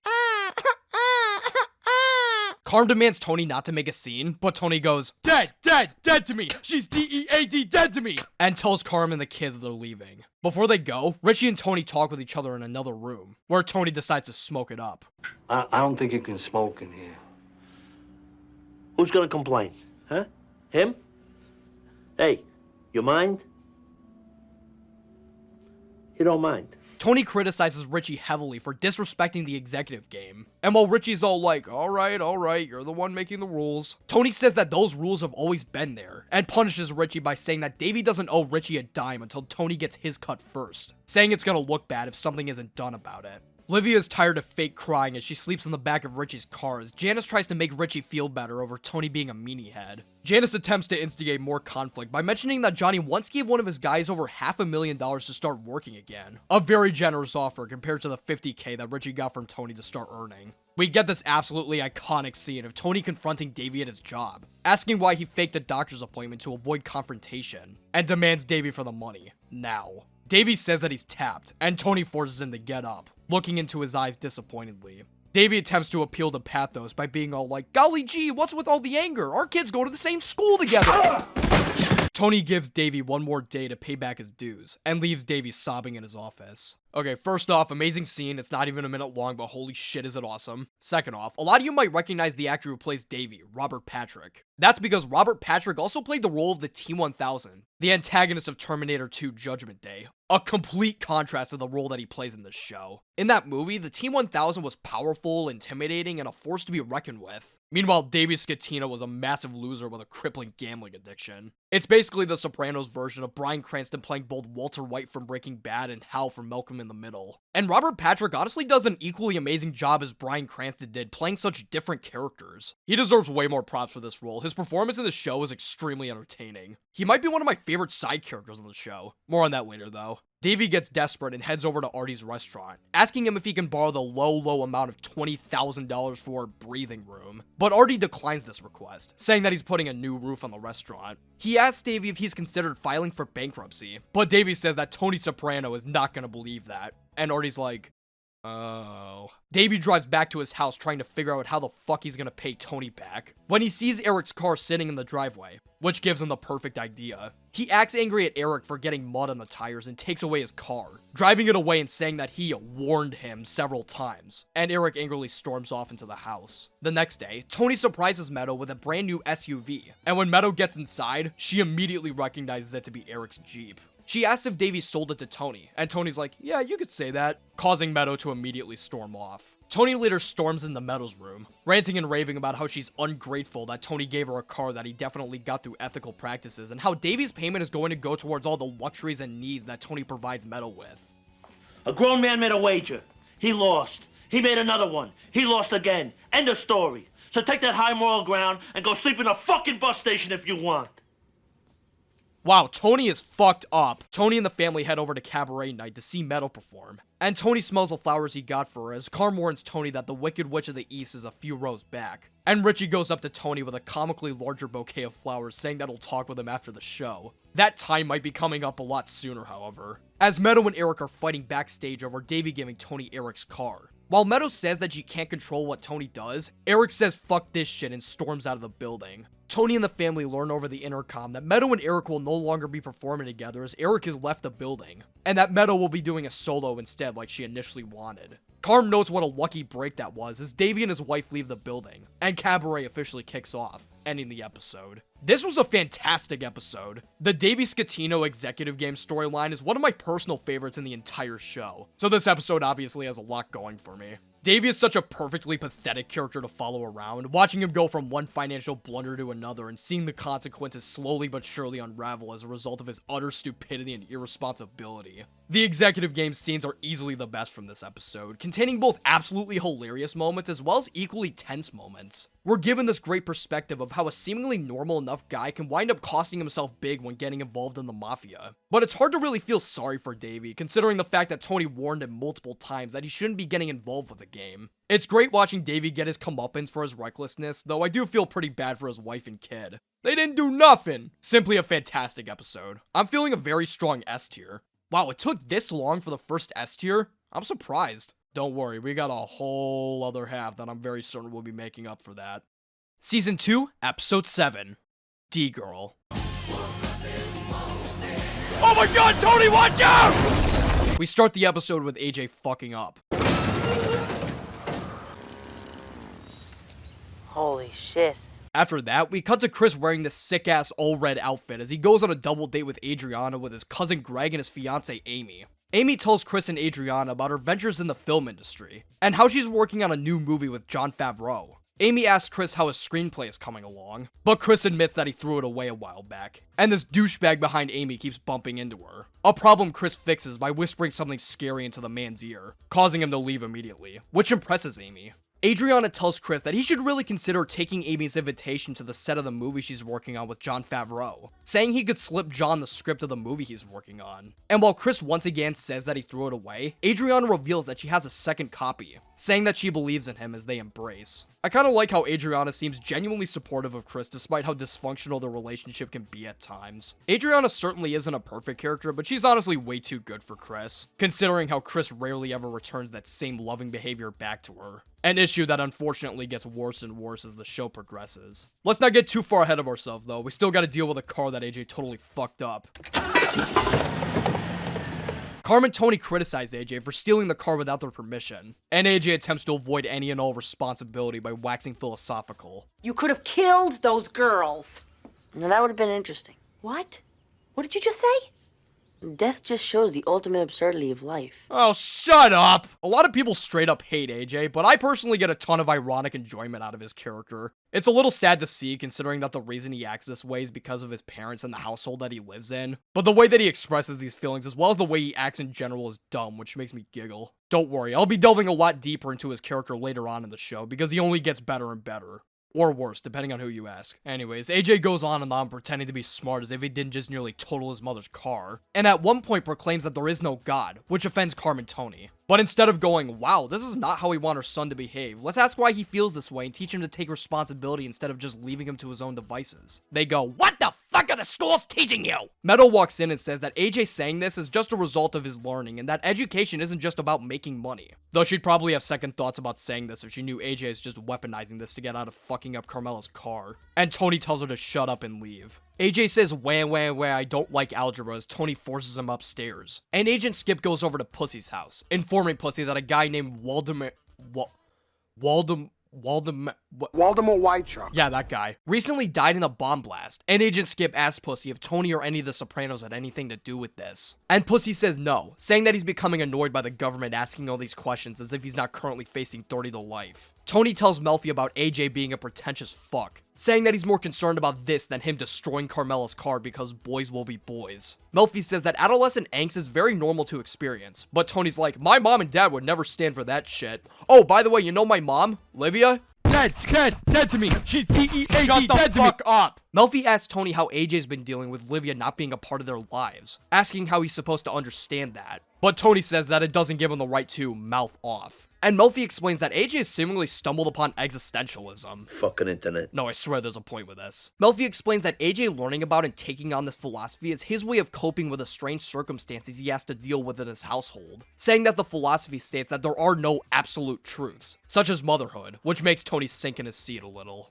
Melfi segues this discussion into Tony's hatred for Olivia, saying that they need to address her in order to make any progress in therapy, and asks Tony if AJ has ever heard him say that Livia's dead to him, saying that this can cause AJ to internalize these statements and be overwhelmed with intense dread by coming to the conclusion that death is the only absolute truth in life, causing Tony to reluctantly say that AJ may be onto something. I think Melfi has a really good point here, but I'm still gonna make fun of AJ because Melfi is smart and he isn't. Chris takes up Amy's offer and visits Jon Favreau at the movie set, where Jon is very excited to see him. In case you didn't know, Jon Favreau is an actual director and actor in real life. He starred in a bunch of the Spider-Man movies, Wolf of Wall Street, and has also directed movies like the first two Iron Man films, Elf, and also that really shitty Lion King remake. That movie sucked. He directed Elf though, so I forgive him. Chris watches the complicated process of directing and creating a movie as Janine Garofalo, yes that is the actual Janine Garofalo, stops the filming to question whether or not Sandra Bernard's character should call her a bitch before killing her. While the cast and crew argue over this, Chris pitches that she says the word pukyak instead, which means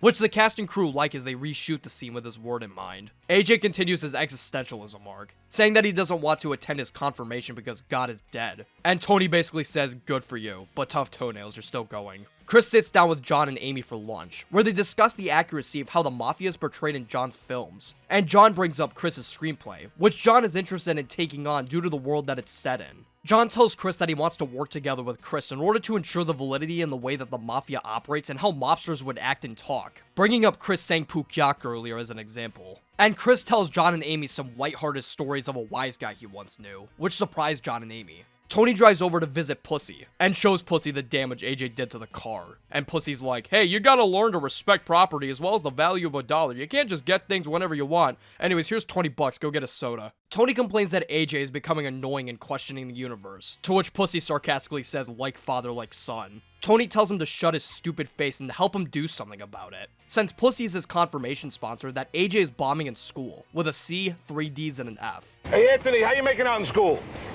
I got a C, 3 Ds, and an F. See? Chris heads back to his house and tells Adriana about his visit with Jon Favreau and Amy. And Adriana disappointedly storms out of the room since she wasn't taken along despite being invited. AJ continues being a moody bum at baseball practice, telling Pussy that he doesn't want to practice as well as the fact that he doesn't want to be confirmed. And Pussy says that, if AJ wants to find a purpose in life, he should do the right thing. But AJ says that's not what Nietzsche says. Nietzsche. Oops. And this other guy who was practicing earlier tells AJ that all the guys behind existentialism were either crazy people or frauds. Chris goes up to Amy's hotel room to discuss a script, since Jon Favreau is wiped out from making movies all day, like that stupid shitty-ass fucking Lion King remake. No!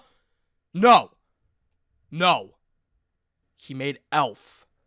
He made Elf. They discuss how Chris hasn't finished his script yet due to hitting a wall near the end of the second act. And they discuss certain plot points in his script as Amy sits him down in her bed, telling him about the 7-part hierarchy of human needs in order to improve the conflict in a script, like food, water, safety, security, and yep, I knew that was coming. Chris and Amy play Battleship as Livia lies in bed thinking about everybody that she hates, as AJ walks into the room, telling her that Pussy told him to visit since Livia could give some good advice to him because she's old and stuff. This ends up backfiring immediately as Livia tells a story of a bunch of teenagers who got trapped in a burning car after running into a tree. And when AJ starts to go on a dumb spiel about what's the purpose of anything and why do those kids need to die, Livia butts in saying that you live on your own terms, the entire world is a big nothing, and not to expect happiness from anyone since everyone will let you down. The perfect advice to give to a 14-year-old boy. Chris snorts some coke in front of Jon Favreau as they talk about Jon's movies. And Jon asks Chris if he's strapped right now, which Chris 100% is as he tosses the gun over to Jon. Jon makes a worse decision than he did when he decided to direct the Lion King remake as he takes it one step further, asking Chris if he's ever put the gun to good use, acting all vague about it so that Chris starts asking what he means. And Chris continues to repeat this question as he starts play wrestling with Jon, intimidating him to the point Jon begs Chris to stop. Jon then starts nervously talking with Chris about his script, pitching some suggestions in order to help Chris's story flow better, and comes up with a change to have the main character's father go blind sooner so he can smell the tar on his son's shoes and figure out that he's the killer, which Chris finds brilliant as he says that the main character could shoot his father in the head sooner, which he replicates by pointing his loaded fucking gun at Jon's head. Jon doesn't die in this scene, but I swear to God, the first time I watched it, I thought he was fucked. It probably wouldn't have made logical sense though, since The Sopranos takes place in the real world, and having a real person die would have been strange. If Jon Favreau really did die in this scene, I know just the perfect way to pay homage to him: an Elf remake! It'll be the exact same story and characters, except we'll recast everyone, replace the stop motion with obviously superior CGI, and ruin some of the movie's most iconic moments by completely missing the point of what made them work in the first place. This is a great idea, right, Jon? Right, Jon? Chris and Adriana go on another date with Carmela and Tony, with Chris arriving late due to him nearly killing Jon Favreau. Adriana notices Chris isn't looking great as she talks about another family member's wedding, which causes Adriana to mention that Chris hasn't popped the question yet as Chris sits uncomfortably in his chair. They all start talking about food as Chris gets pissed off, saying that all they ever talk about is food, food, food. And when Tony says that he'll understand the importance of it once he gets married, Chris dumps his wine into the bowl and storms out of the restaurant, which upsets Adriana greatly. Oh, fuck him. I tried so hard to be supportive with his art and with getting his screenplay made. His screenplay? Oops! Pussy is forced by Agent Skip and some other government guys to wear a wire at AJ's confirmation despite Pussy arguing against it. And Amy and Chris play kissy-kissy on the elevator, leading to another long night of Battleship. They talk with each other in the morning about their families and their dating history, and they have some fun until Amy remembers, oh yeah, I have a fiance, I'm a bad person, and locks herself in the bathroom. While she feels sorry for herself, Chris starts reading a script her and Jon put together, and while he initially likes the writing of it, he realizes that Jon and Amy use the same stories that Chris told them, along with the ideas him and Jon came up with the scene before, and starts angrily pounding on the doors saying that these cannot be used. While Amy says that the script's already been faxed and sent over, Chris goes over to Jon's room in order to confront him, but the hotel staff reveals that he checked out, and when he storms over to the movie set in order to confront him there, Janine Garofalo tells him that Jon left to LA already, causing Chris to angrily storm off. Angie tells Pussy to get out of the damn bathroom as Pussy tries to put his wire on. And the two get into a fight as Angie forces the door open while Pussy desperately tries hiding the equipment, with his son rushing into the room to stop the fight as Pussy bleeds from the part of his chest he attempted to shave. Chris confronts Amy about the whole ordeal, saying that he couldn't get in contact with John, and asks if they even thought about his script in the first place. And Amy claims that mafia movies aren't hot right now and that they'll reconsider it another day. Before she leaves for a meeting, Amy says that it was wrong of them to hook up with one another, and Chris responds by simply saying that he really liked Amy. Before he leaves, Chris gives one last middle finger and calls Amy a D-girl.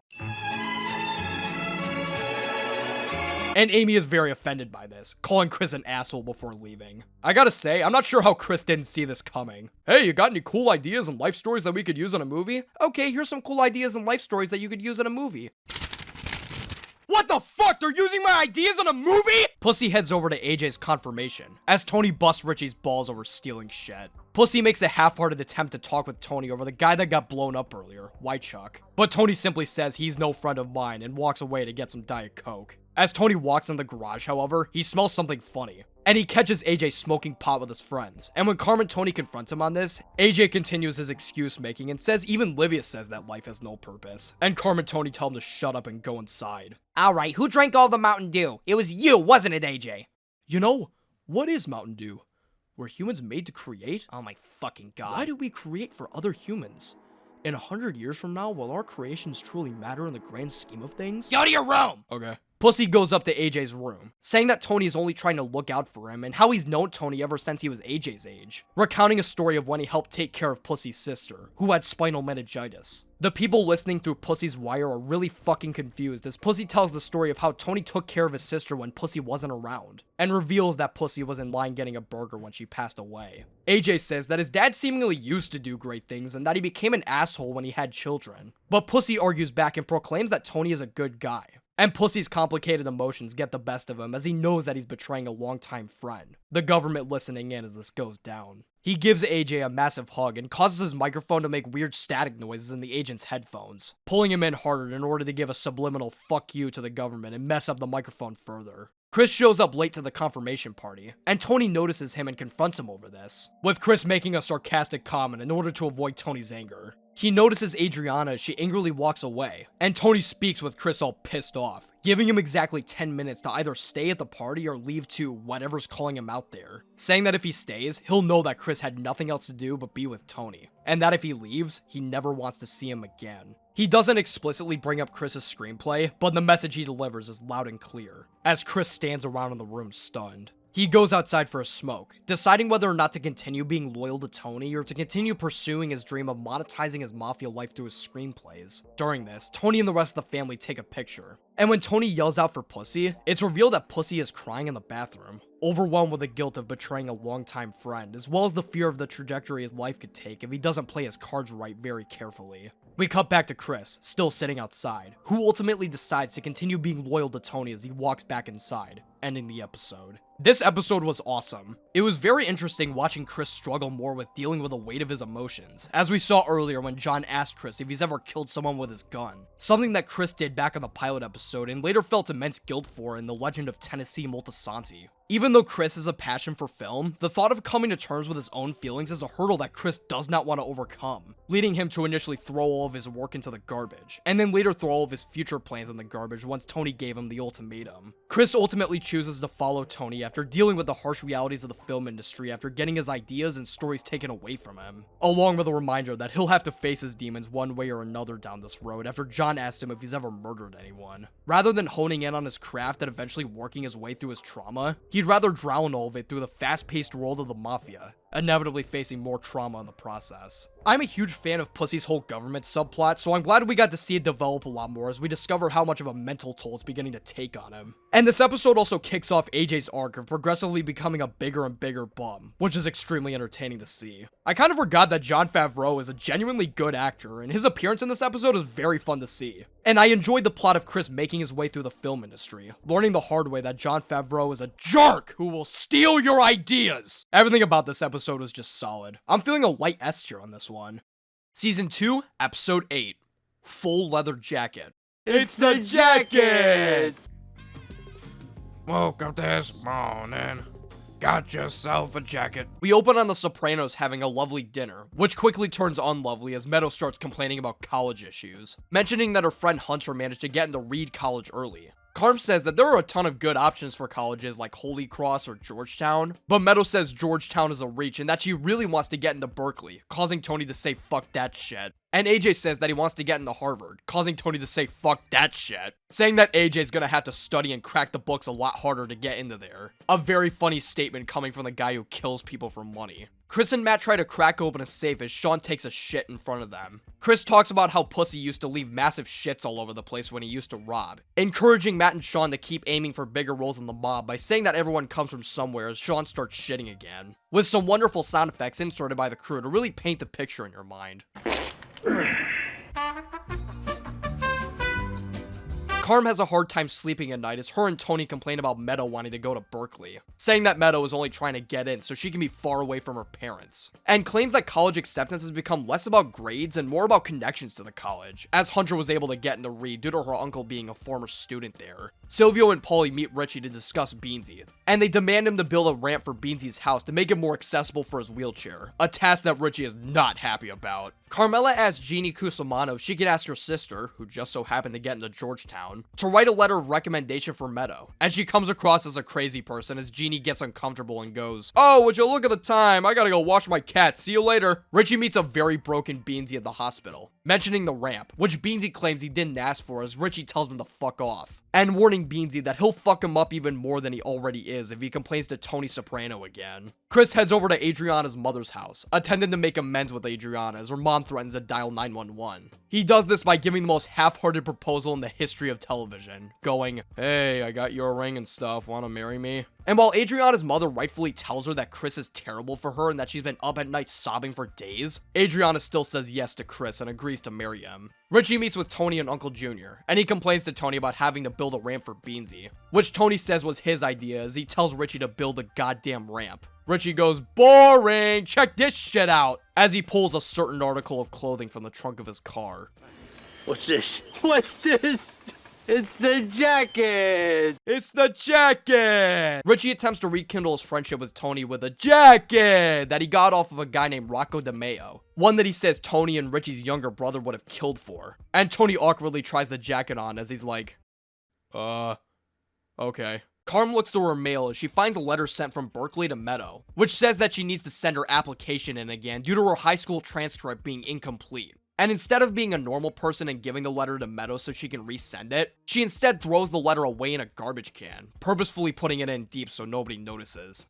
What a horrible mother. Sean continues shitting as he and Matt ask when they can work for and kick up to Tony Soprano. But Chris says I don't care and tells them that Tony's cut from the safe is coming out of their end and not Chris's. Meanwhile, Carm must have overheard me calling her a horrible mother, because she reaches back into the trash can to grab Meadow's letter. And Richie sends over his cousin Vito, along with a couple construction workers, to build the ramp as well as remodel Beansy's place, like the doorways and the turlets. Or alter the toilets? But Beansy's wife tells him to fuck off, and Vito decides to start building anyways. Wait. Vito? Why does that sound so familiar? This guy named Gino comes in, which the cashier takes the order of before Chris. Remember this Gino fella, because he's going to be very important later and not for the reasons you think. Oh my god! Recast alert! Recast alert! Matt and Sean continue their desperation to move up in the organization as they introduce themselves to Richie Aprile. And they listen to Richie make fun of Chris's big nose before leaving, with Richie saying to let him know if they can do anything for him. Meanwhile, Jeannie meets with her twin sister Joanne, relaying Carmela's request for her to write a letter of recommendation for Meadow. But Joanne says that she barely knows Meadow and that she won't let a member of a gangster family be allowed in Georgetown. Jeannie continues trying to persuade Joanne, saying that she doesn't want to be impolite. But Joanne tells her to stop being a doormat and to deal with it herself. By the way, I just wanted to point out, both of these characters are the exact same actress. That's right, it's not like the Salamanca twins from Breaking Bad. These two people are played by the exact same actress, with some fancy editing and camera tricks to sell the illusion that they aren't. The Sopranos really enjoys pulling the "this person has a twin" thing, doesn't it? Tony, Carm, and AJ have dinner with Carm's parents along with Richie and Janice, much to Tony's very clear dismay. Richie asks Tony how he's liking the jacket, which Tony says is cool as he helps Carm with dinner. Meadow arrives late as she asks Carm if she got any mail, and when she looks around, she finds the garbage-stained letter from Berkeley. Meadow asks what the fuck happened to her letter, and Carm ignores her as she gets a call from Jeannie, who says that her sister said no since she's already writing a letter to someone else, adding a bunch of details about the other person Joanne didn't mention, such as him having a crack addict mother in order to try warding off Carm from interfering. This doesn't work as Carm takes matters into her own hands and tries to convince Joanne herself, bribing her with a pie and attempting to hand over Meadow's grades and scores for Joanne to take a look. Joanne tells her no, but Carm's like, ha ha ha ha, you're gonna write that fucking letter. And when Joanne asks if she's threatening her, Carm insists that she isn't as she places Meadow's records on the desk and leaves. Matt and Sean cream their pants as they watch Tony walk by at the Bing, and they freshen up a bit before trying to talk to him like they're getting ready for a date. Matt does a horrible job as he weirds Tony out at the urinal. That dancer, that's an out there. I'd like to break my dick off in that ass, huh? Sean tries his hand at appealing to Tony, going, hey, you know about that secret stuff the government wants to know about? Jesus fucking Christ, you stupid little shitty twat. You ever hear of wiretaps? Matt and Sean realize that they fucked up as Paulie and Silvio confront Richie about not doing any real work on Beansy's house, with Richie claiming that Vito and the construction guys are doing work on Livia's house first. Tony tells Richie to shut up and sit down as Richie notices that Tony isn't wearing the jacket, and he tells Paulie and Silvio the exact same story he told Tony about how he got the jacket, word for word. Jeannie visits the Sopranos household to inform Carm that her manipulation and fear tactics, plan to convince Joanne ended up working, as she's written a letter of recommendation that Jeannie is going to print a copy of later. Carm thanks Jeannie like she's a member of the mafia as Matt and Sean smoke weed in front of the TV like they're up in the club, when they suddenly hear a pounding at the door, which belongs to Furio. Furio demands Sean and Matt for Tony's cut of the money, and they give him 10%, $7,500. However, Furio demands for an extra grand on top of that, and he makes a very subtle blink and you miss a remark regarding Matt and Sean's relationship before leaving the premises. Chris and Adriana play a post-engagement game of Battleship, and Chris tells Adriana about the short speech Tony gave to him last episode, saying that it set him straight. Richie surprises Carm and shows up to the house with dinner, and the two talk about him and Janice's relationship as one of the maids asks if her and her husband can take an extra TV set, which Carm allows. As the husband walks in, Richie notices that he's wearing the jacket, which pisses him off so much that he leaves. As Matt and Sean continue watching some boobies bounce at the Bing, Matt says that they look like a bunch of jerk-offs and comments on how they're going nowhere in this organization. Sean says that they need to do something to get farther ahead, and later, Meadow complains about the maid cleaning up her room, which Carm comments was overflowing with dirty clothes. And when Meadow goes on the usual, I'm going to college, I can do whatever I want because I'm 18 rant, Carm suspiciously agrees with Meadow, saying that she's heading off to a wonderful college and that she shouldn't interfere. And Meadow walks away as she glances suspectfully at Carm. Tony tells Dr. Melfi about him giving Eric's Jeep to Meadow as a gift and how she didn't react well, saying he's not entirely sure why he gave it to her in the first place, hypothesizing that a part of him wants to show Meadow more of the world that he lives in. Tony talks about Davey Scatino and how he's a degenerate gambler, saying that he doesn't feel guilty because it's Davey's own fault for losing the car. And Melfi implies that Tony might have been trying to subconsciously have Meadow confront the same moral ambiguities that Tony does, preparing her to leave the nest like those fucking ducks again. Like the ducks did. Tony! Chris talks to Paulie on the phone as Matt and Sean pull up in their car, and they have a nice talk with Chris. Matt busts out of the car and tries shooting at Chris as Chris cleanly shoots Sean in the head. And Matt continues contributing nothing and missing every shot before running away from the scene, leaving Chris to bleed out on the ground as the car alarm blares in the background. Matt runs over to Richie, who he has not communicated with outside of the introduction we saw earlier in any way, shape, or form, and tells Richie that he and Sean were the ones that blew Chris up, saying that they did it as a favor since Chris hit Adriana. Richie is understandably furious as he grabs a baseball bat and chases Matt outside, saying that Tony is now going to be breathing down his neck because of this. Speaking of which, Tony sits in a chair in disbelief as he sees Chris in front of him, laying in a hospital bed in a coma surrounded by all sorts of machinery. And the heart monitor beeps in the background as the screen fades to black, ending the episode. This was a pretty good episode with some especially great scenes. The Sean and Matt stuff has always been really entertaining to me simply because of how stupid these two are together. So seeing their frustrations all come together to lead into one of the most pathetic hits in the entire show was really satisfying. Sean literally died because he couldn't get his seatbelt off in time. I thought those were supposed to prevent death, not cause it. Ha ha ha ha ha. Doi! Richie being weirdly obsessed with Tony wearing the jacket was also really funny. But what really surprised me was just how connected conniving Carm was in this episode. Like, you could have replaced her role in this episode with Tony's character and things would have remained relatively the same. While with the way she uses really subtle intimidation to coerce Joanne into writing Meadow a letter of recommendation. Like, she knows that the Kusamatos are terrified of the Sopranos, so bringing in a pie and acting all peachy keen was intentional on her part in order to ring those "I'm gonna get fucking killed if I don't do this" bells in Joanne's head. Same with how she talked to Meadow in that one scene. She knows that she's about to get her way and keep Meadow out of Berkeley, and subtly flaunts this by telling Meadow that she's gonna be on her own at a wonderful college. I also like Richie being forced to build Beansy a ramp, and how he can't even do that without being annoying and putting up a fight. Which is shown again right before Chris got shot by Sean and Matt. Oh, get the fuck out of here. I'm supposed to go all the way over there to check on a fucking ramp? Almost forgot to mention this, but this particular episode is the shortest in the entire series, clocking in at a mere 43 minutes, including the intro and credits. The episodes are usually around like 50 minutes to an hour, yet this episode was still able to pack in a lot despite its reduced runtime. Overall, I'm feeling a light 8 tier on this one.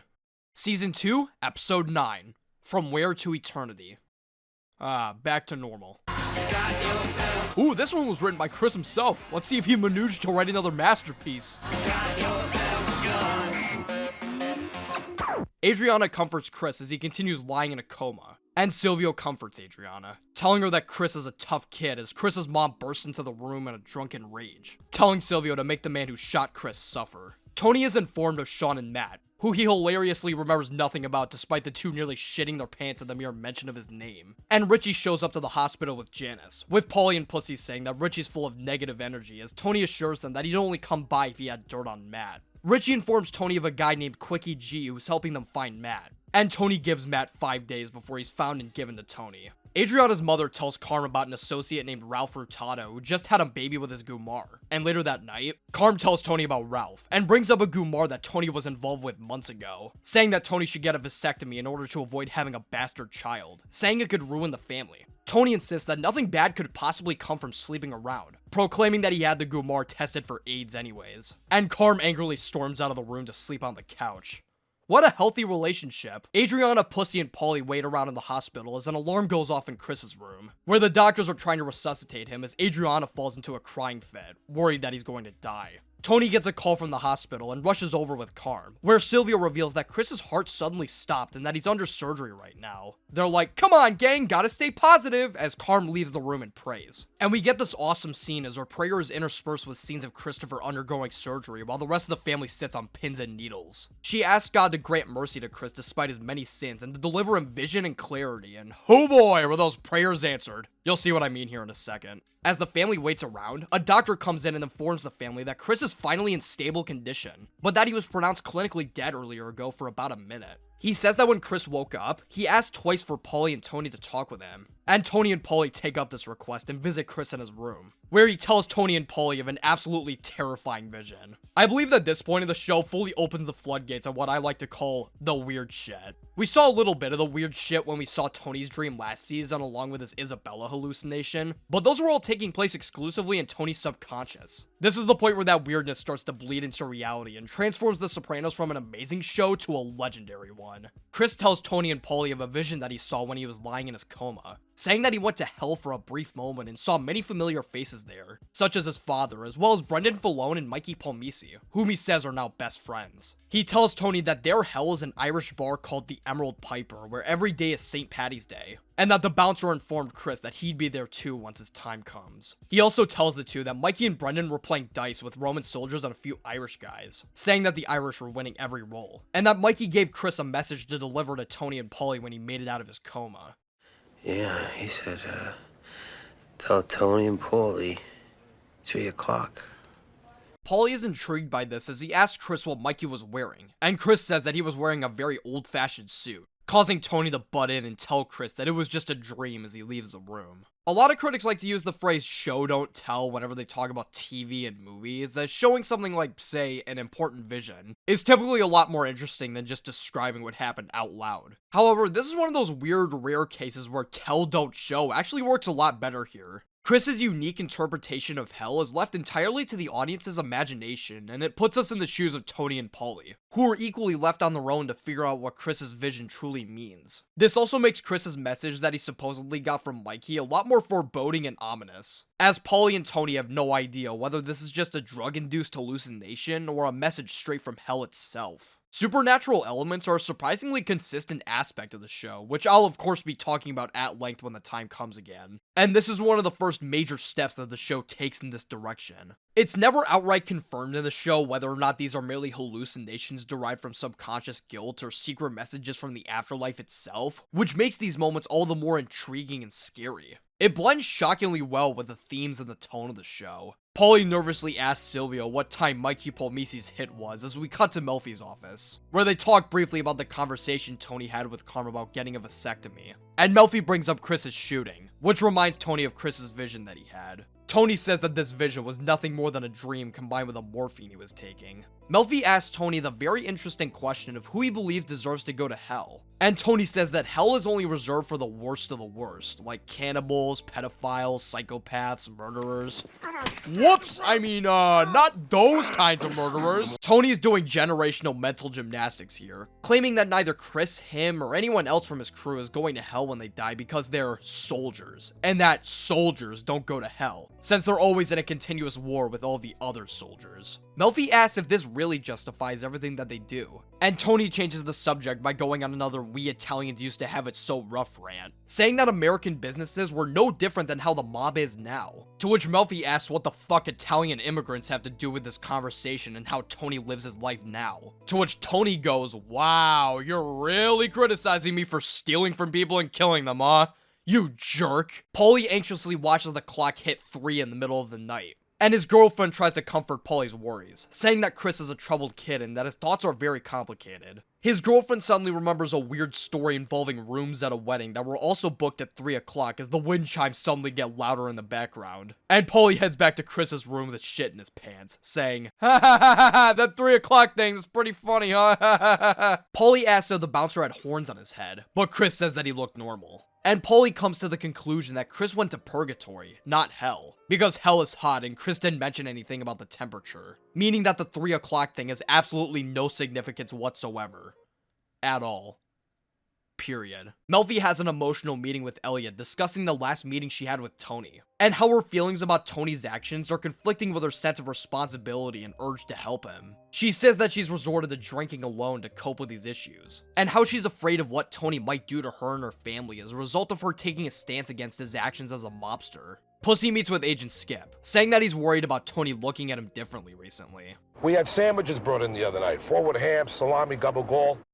Number 3, baby! Pussy tells Skip a story of a sandwich issue he and Tony had where Tony gave him a strange glance in the middle of it. But Skip tells him that he's overthinking it and to keep his eyes on the prize. Chris's mom visits Chris in the hospital right before Carm stops in for a visit as well, basically taking the credit for Christopher seeing a vision of the afterlife by saying that she prayed to God to give Chris guidance. Turns out that Tony lied to her about what Chris saw though, as Carm was told that Chris went to heaven and was told by God that it wasn't his time, and Chris informs Carm that the vision he saw was in hell, not heaven. Carm goes, "Well, shit," and quickly saves herself by saying that this was God's way of telling Chris to repent his sins, telling Chris to continue praying. Carm arrives home pissed at Tony, saying that he needs to prove to himself and God that he can be more honest with himself and others. And Tony criticizes Carm's inconsistent practice of religion, pointing out that she's saying all this despite wanting Tony to get a vasectomy, which Tony says goes against the Catholic Church. Before Tony and Carm can get into a full-blown argument, however, AJ settles the matter by fucking up as usual.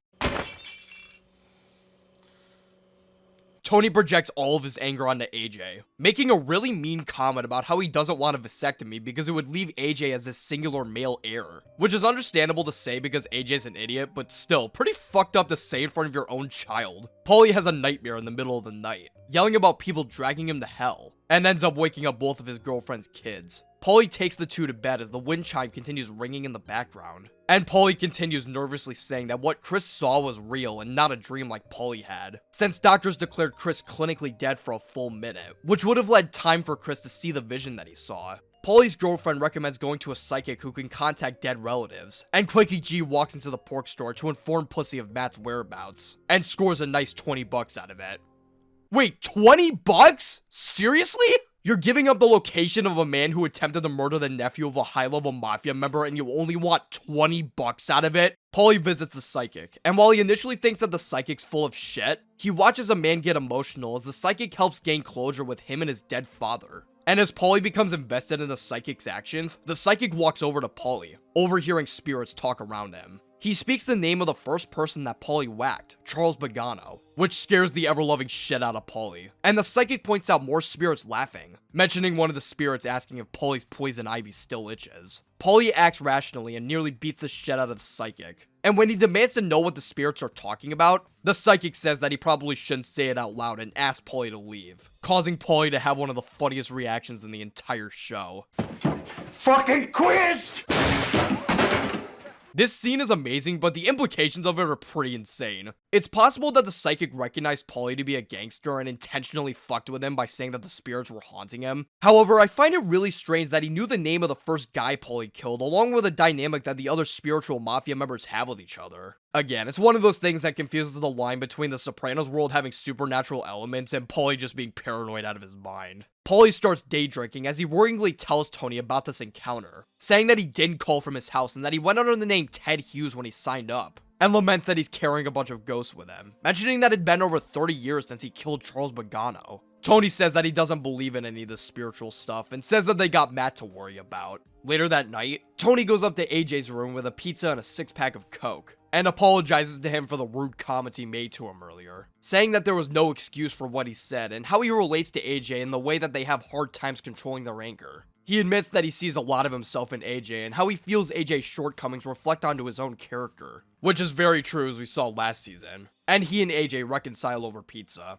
However, before Tony can start digging in, Carm gives him a call from Pussy, who informs Tony of Matt's whereabouts as Tony rushes out the door. This is a shockingly really wholesome scene. It feels very genuine on Tony's part rather than the usual half-heartedness we've been seeing this season. Unfortunately, that bonding time with AJ's been cut short due to a certain someone getting caught over by the George Washington slept here house. Tony and Pussy gather up weaponry in preparation for the execution, as Tony tells Pussy to cut Furio loose, leaving only him and Pussy, which makes Pussy nervous as he locks up the safe. Tony and Pussy drag Matt into the back of a snack bar, tying him to a chair as Matt shakes uncontrollably. Matt tries to pin the entire shooting on Sean, saying that all of it was his idea and that Matt was totally innocent. Matt literally pisses his pants as Tony asks Matt if he's sure that nobody else was involved, and Matt doubles down and claims that it was Sean all the way. And Matt says that he's thirsty, prompting Pussy to grab him a can of shitty warm Diet Coke. Tony asks Matt if he wants something else to drink, but Matt says he's fine as he polishes off the rest of the can and thanks Tony.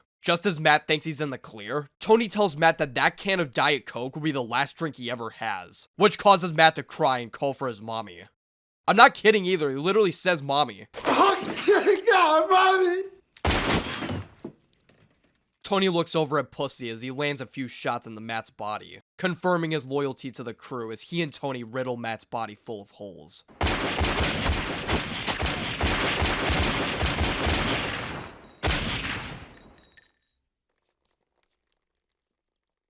Paulie complains to the pastor of the church, saying that all the donations he gave should have protected him from being haunted by Luigi's Mansion ghosts. And while the pastor says that psychics are devils and that Paulie shouldn't have gone to him, Paulie still says he's not giving another dime to the church and leaves. He looks up at a statue of Jesus angrily before walking out, as Pussy and Tony eat together in a restaurant, which happens to be the same restaurant that they went to after Tony killed his first guy. They bond over the good old days as Tony asks Pussy if he believes in God, to which Pussy says that he does and that he treats him well, which the two toast over. Tony arrives home and gets ready for bed, as Carm crawls across the bed and massages Tony's back while kissing him. Tony tells Carm that he's been thinking it over and that he'll agree to a vasectomy. But Carm surprises Tony by saying that she doesn't want him to get one anymore. While Carm's strange back and forthness frustrates Tony, Carm tells Tony that she's been thinking it over too, saying that she doesn't want Tony to get a vasectomy, but rather that she just wants him to be her own, and to not have any other women in his life besides her. She also proposes the idea of potentially having another child with Tony since Meadow is going away soon, and the two play Battleship as the episode draws to a close.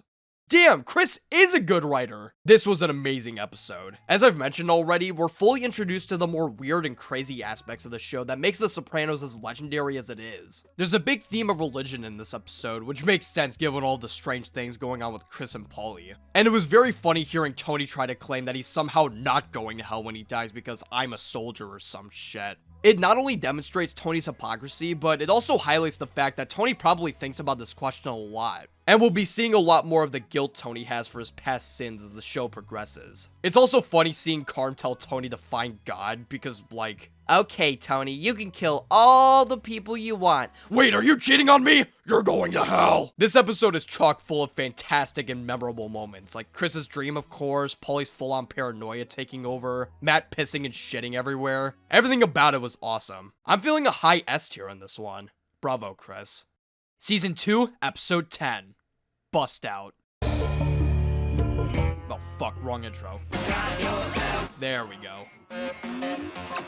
The episode opens up with a man who overheard Tony and another guy he didn't recognize killing Matt Bevilacqua, reporting his findings to the police. As the show transitions to a merry-go-round with a bunch of kids yelling for mommy, which reminds Tony of Matt crying for his mommy just last episode. Richie meets with Tony to complain about Dick Barone, and how he's charging Richie twice his usual amount for his garbage routes. Tony says he'll talk to Dick about it, and Richie goes, oh yeah, you'll see, since you own part of the company and all, subtly accusing Tony of intentionally heightening Richie's dues. Tony tells Carm that he wants to start spending more time with AJ in order to teach him skills that he'll need when he grows up, saying that he doesn't want him spending time with the wrong crowd, like the Mafia. And also says that he doesn't want another situation like with Chris and his shooting. We're taken back to Davey Scatino's sporting goods store, where Tony and the rest of the crew are forcing Davey to run a bust-out scam in order for him to pay off his gambling debts, making him order various bits of expensive merch like airline tickets on the store's credit to later sell on the streets. Davey says that these orders are going to make the vendors suspicious and that he's going to be fucked since they have no intention of actually paying, but Richie tells him to shut up and keep ordering.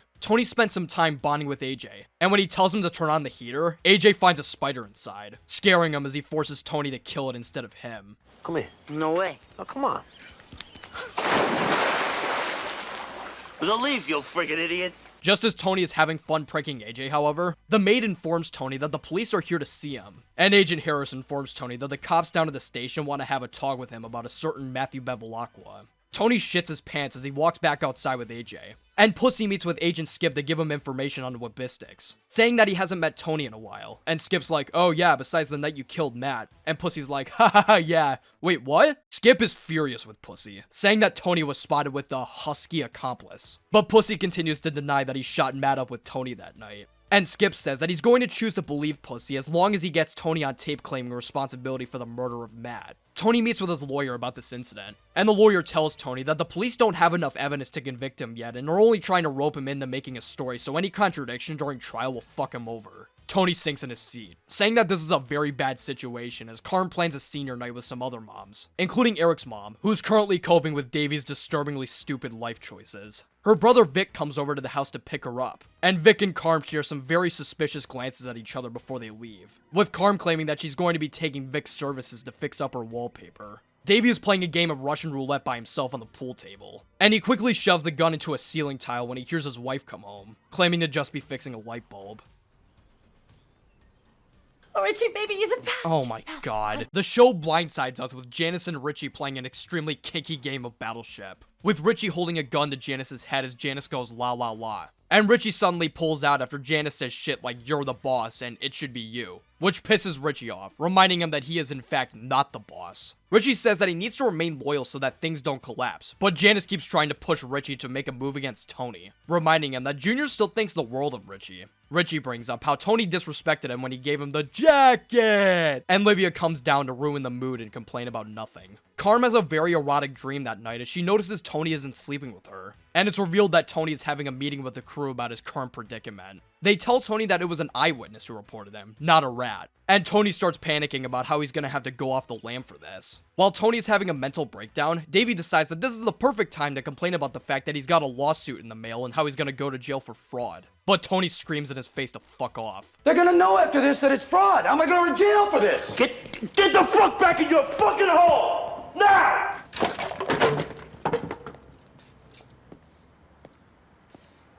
Davey, you're doing a good job.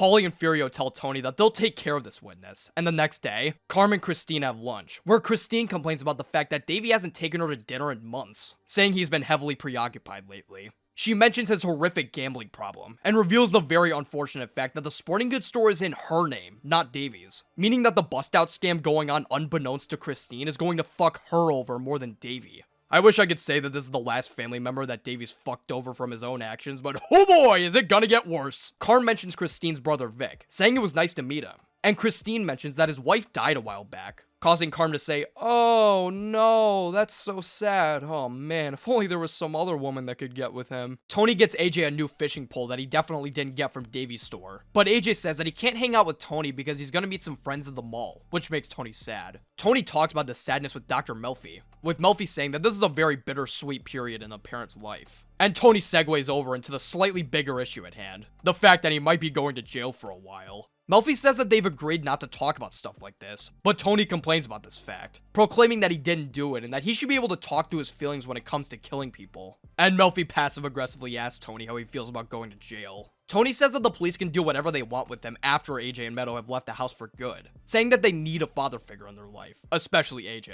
And Melfi notes that Tony's acting very scared right now, an emotion that she very rarely sees him express. Tony's like, "What? Fuck no, I'm not scared. I'm just, I'm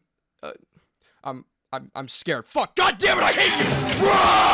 Melfi nervously ends the meeting early as Tony meets with Paulie again that night, where Paulie tells Tony that they haven't tracked down the witness yet. Tony sends Paulie home to get some rest, and he notices Davey sleeping out in one of those tents displayed in the store, where Davey says that he sleeps there sometimes since it's easier than going home. Tony starts looking back at when he first met Davey, but the moment Davey tries to reminisce as well, Tony tells him to shut up. And Davey asks Tony why he let him join the game in the first place despite their years of friendship. Well, I knew you had this business here, Davey. It's my nature. Frog and the scorpion, you know? Usually I criticize Tony for making excuses in order to justify his actions, but in all honesty, I am totally on his side here. Tony literally told Davey up front that he should not be getting involved with the mob or the executive game. But Davey still made the choice to go through with it anyway and paid the price. He warned them and he warned them. Plus, it's not like Davey is the only one getting hurt in this situation. Now his entire family has to deal with the consequences of Davey being a degenerate gambler and getting involved with a mob. Davey knew going in that he could get fucked up, and he did. He fucked around, he found out, and now he's crying about it.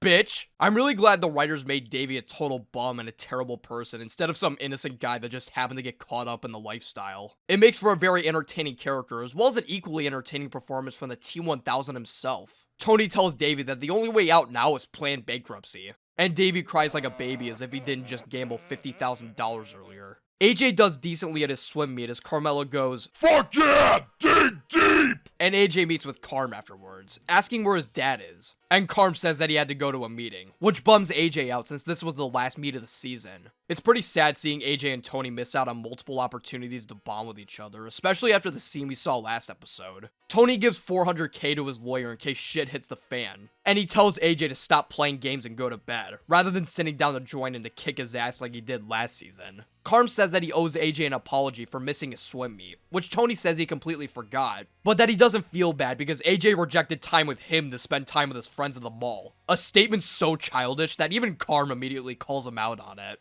Carm asks Tony what's been up with him lately, saying that he's acting like he's about to serve 30 to life or something. But Tony says that nothing's wrong and they'll leave him alone. Carm chastises Tony, saying that nothing is more important than letting AJ know that he cares about him. But Tony says fuck you, causing Carm to say fuck you back, and the two fight for a moment before Carm fucks off upstairs. Meadow arrives home late and is surprised by Tony, who's sitting at the table in the dark and drinking the pain away. Tony drunkenly rambles to Meadow about how much he loves her and that everything he does is for her and her brother. But Meadow gets up and tells Tony that he should go to bed. While Tony acknowledges that Meadow thinks he's a hypocrite, Meadow playfully tells him that sometimes everyone's a hypocrite. Which is proven to be true by the audience as Carm tries her best to get into Vic's pants despite literally just the episode before telling Tony that he doesn't want him to be with any other woman besides her. Carm and Vic start hitting on each other hard while Vic works on the wallpaper. And they both head up to check on the bathroom, which very quickly devolves into a kissy-kissy session. However, the two stop fairly quickly, and they both apologize to each other as Carm sends Vic back down to work on the wallpaper. Meanwhile, Janice and Richie visit Junior, and Richie tries to instigate some conflict with Junior, saying that Tony's barely giving Junior any cash from the Scatino bust out and how he's fucking with his and Richie's garbage roots. While Junior says that he doesn't want any conflict to go down, Richie insists that something needs to be done about Tony, to which Junior replies that something needs to be done about Janice, bringing up a story of when she stole money from Junior's wallet when she was only 10. Meadow finds out that she got accepted to both Berkeley as well as New York University,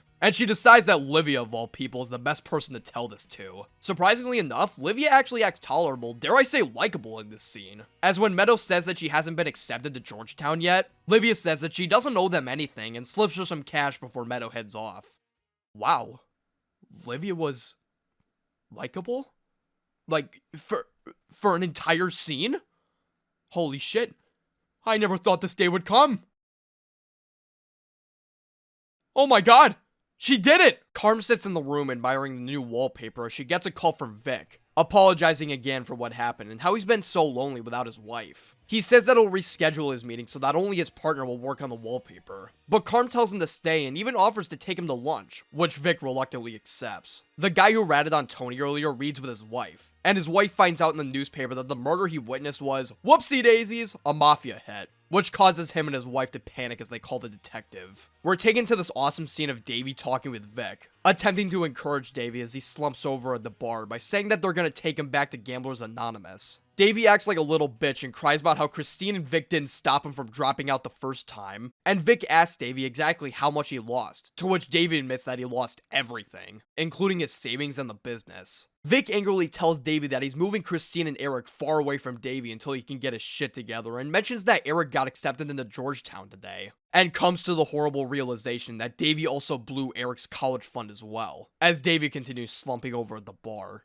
Vic says that he's paying for Eric's education as he asks Davey what he meant by gambling the business away, reminding him that the business is in Christine's name, and Davey admits that he got involved with Tony Soprano and says that they ate their way through the entire business, leaving Vic completely stunned. Damn, man, first your wife dies and now you have to deal with your idiot brother-in-law gambling away his money and ruining his family's lives? You know what? Justice for Vic. He may technically be a homewrecker, but he's also a home rebuilder. Paulie informs Tony of the very good news that the witness has retracted his statement to the cops, telling Tony to sleep well as Tony sits in the bathroom in total relief as he cries a little bit to himself. He probably wouldn't be too pleased if he found out his wife almost fucked someone in there, but oh well. Tony tells Melfi about this good news, as well as a story of the lady he met back in Commendatori, who told Tony that he's his own worst enemy, as well as some other very important information that'll stick with Tony for the rest of the series. Okay, so I wanted to fuck her. God damn it, Tony. Tony says that he feels good after dodging such a big bullet and says fuck this shit, see you later. And he meets with Beansy in the hospital, handing over 50 grand to donate to the Spinal Cord Injury Foundation so that Beansy can inspire others. Beansy is insulted by this and initially rejects the offer, but he eventually gives in and takes it as Tony struts off with a goofy ass smile on his face. Carm cooks a big lunch for Vic as she prepares for his arrival. However, to her surprise, only Vic's coworker Ramon shows up to the house, which disappoints Carm greatly. Justice for Vic, he didn't fuck Carm. Davy's store officially closes down and is put up for lease. And AJ and Tony are finally able to have fun together as they ride Tony's boat. And they both join forces to knock over these two dudes riding a boat with their waves, ending the episode. Another great episode. We're giving closure to stupid Davey Scatino's gambling woes, which is always great to see, and I thought Vic was a great character. He might honestly be one of the most morally sound people in the whole show. Like, he had the perfect opportunity to be Carm's fuck buddy, but he learned from his mistake and turned it down. You think anyone else in the show would have done that?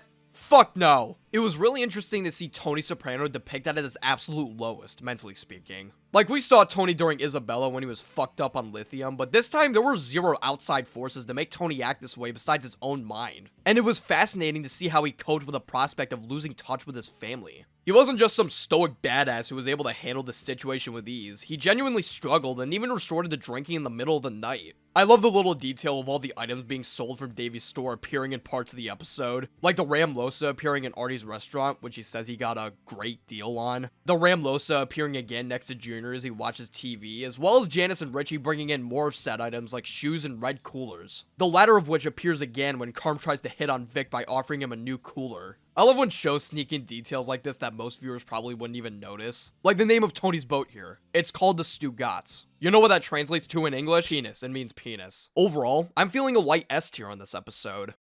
Season 2, Episode 11, House Arrest. Anyone else wonder what the hell that thing is right there? What is that, a film artifact or something? Maybe a bug took a shit on the lens. The episode opens up on a garbage man unloading an ungodly amount of garbage in front of a deli shop, with the owner screaming at them to stop doing that as they don't stop doing that. The owner of the establishment calls Richie a few moments later, asking him why the garbage man didn't stop doing that. How about those nets? Get it huh? now! Get what, sir? The goddamn garbage! What the hell is that pile of garbage? Why does that look so fake? We literally just saw them dumping real garbage in front of the building. What, was the original pile not big enough so they had to take a screenshot of the pile and then track it on top of the original pile? Because if that's the case, then why the fuck didn't they just put more garbage onto the pile? This looks awful. The quality of the new pile looks terrible and blurry. Okay, anyways. The owner of the building talks to Richie about the goddamn garbage, revealing that Richie did this to get back at the owner for complaining about Richie not making full pickups. And Tony trades a large case of champagne with his lawyer for his big bag of money he gave last episode. The lawyer warns Tony that he had a serious close call last episode, telling him to keep himself out of trouble by doing his actual job as a waste management consultant instead of jerking off at the Bing in order to avoid the feds watching his ass. Junior almost dies after taking a shit due to his injury still feeling tender, as a government agent reattaches the electronic bracelet to Junior's ankle. And Bobby closes the door as this weird lady stares into Junior's room. Tony mopes around the house, upset over the prospect of having to work a real actual job, as Dr. Melfi has a drink while she mopes around in her office, upset over the prospect of having to work on Tony. Tony tells Melfi that he doesn't want to come into therapy anymore. Well, that's crazy. I've never heard him say that before. And he says that he believes both of them mutually agree that it's a waste of time, which Melfi disagrees with. Tony says that life is nothing but a series of distractions until you die, mentioning how he still feels the same even after all the medications he's taken. And Melfi pins this issue down as a result of Tony worrying over current legal matters, which causes Tony to go silent. As Junior is about to head back home, the weird lady we saw earlier tracks Junior down and introduces herself as Catherine, a name that Junior recognizes as his mood boosts significantly. The two catch up with each other's lives, with Catherine offering to get coffee at an IHOP so they can talk more. But Junior claims that his doctor advised him not to leave the house due to stress, as another doctor passive-aggressively forces Junior to sit back down in his wheelchair. You know, I gotta say, I'm starting to like this Catherine character already. You know why? Because she offered to catch up at IHOP. Not fucking Denny's. Yeah, let's all go to Denny's. Denny's is so great. The food is overpriced, the atmosphere is stuffy, and every item on the menu is bland as shit. Fuck you, Denny's! Tony heads back to his sanitation job after 8 years, where he runs into Connie, a new employee at the office. Dick Barone informs Tony of some bad news regarding Richie, though it isn't the fact that he dumped garbage in front of a deli shop a few moments ago. It's revealed that Richie is secretly selling cocaine along his truck routes, and Tony laments the fact that Richie is going to become his brother-in-law here soon. We see more of Melfi's descent into madness as she talks with Elliot about her stresses with Tony, and how her drinking habits are getting worse and worse. She admits that she's drinking between sessions, but that she still talked Tony out of quitting therapy, saying that taking these sessions with Tony is like watching a train wreck. Shocking and repulsing, but you just can't look away. This also applies to ordering the Grand Slam at Denny's.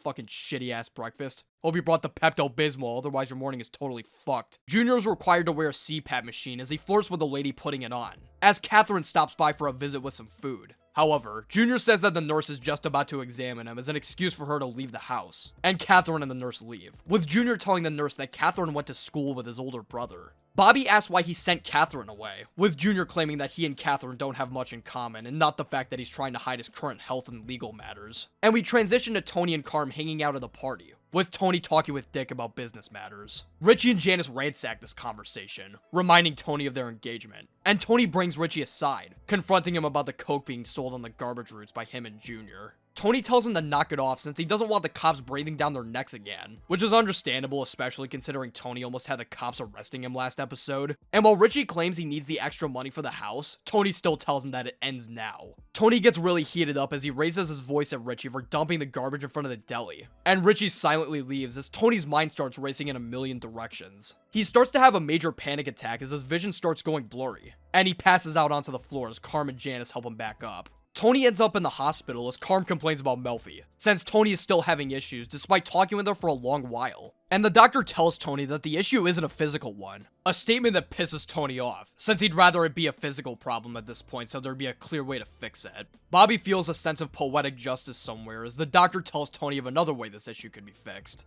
You know, losing some weight wouldn't hurt. Haha, Tony's also fat. Junior does the dishes at his place as Bobby comes back from the store, telling Junior that Catherine stopped by and that Bobby said Junior was sleeping. And Junior responds by asking why he didn't wake him up. We also get an update on Bobby Sanfilippo, the lady friend Junior went down to Boca with, revealing that she's still not exactly thrilled about the whole pie incident and that she's currently in the midst of purchasing a house. Junior reminisces fondly over Bobby as the other Bobby leaves the house, leaving Junior to struggle with the garbage disposal. And we're taken to Tony's house, where Carm is hosting her book club as Tony prepares some food. He gets a call from Silvio, who tells Tony about how awesome things are going with the crew and how they found a bunch of World War II memorabilia. And while Tony really wants to join in on the fun, he takes his lawyer's advice and continues working his real job, which bums him out. We start to see Melfi's drinking habits start to affect her personal life, as she starts arguing in front of her Bill Hader's son with a lady smoking a cigarette in a restaurant. And while the lady says the restaurant allows smoking, Melfi still throws a napkin in her face and gets kicked out of the place before she kills someone.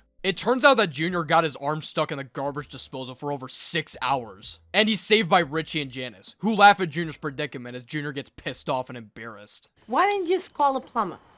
With what? My fucking toes? I love the delivery of that line. It's so funny, but it's so real. Junior is already overwhelmed with this issue, but those feelings get worse as Richie tells Junior about the fact that Tony won't let them sell coke in their garbage routes, explaining why Junior's cut is lighter this time around, which predictably pisses off Junior even more. Tony is bored as fuck at his job as he continues itching a rash that's been building up on his arm, as Connie asks if Tony wants anything, which Tony declines. Melfi tells Elliot about the restaurant incident, saying that she feels shameful over what she did, though she puts very little effort and thought into truly fixing these issues, unable to let Tony go. Elliot prescribes a medication typically treated for OCD, which insults Melfi greatly, as she believes that Elliot's implying that she has a sort of obsession with Tony. Junior pleads with Tony to let him and Richie sell coke on the garbage routes, since he needs the extra money for his legal and medical troubles. But Tony stands his ground and tells him that it's not happening. Tony refers to it as his business, which makes Junior laugh, and Tony makes a comment about Junior's boldness, which makes Junior pissed. He laments over the fact that families can't just settle differences amicably anymore, which is pretty rich coming from the guy who almost killed his nephew over implying that he eats pussy. And the doctor comes into the room to test Junior's sleep apnea mask, with Junior complaining that the nurse he flirted with earlier didn't come back, shockingly enough. Junior yells at Bobby later that night for eating the rest of the man of God that Catherine made for Junior. And Bobby's like, why are you so pissed? It's not my fault you got your hand caught. Junior decides to call Catherine on the phone, hilariously getting angry at the automatic phone operator, as Tony goes to the doctor for his rash, with the doctor noting that a cause for this issue could be stress that Tony's facing. What? Tony? Stress? Pfft, please.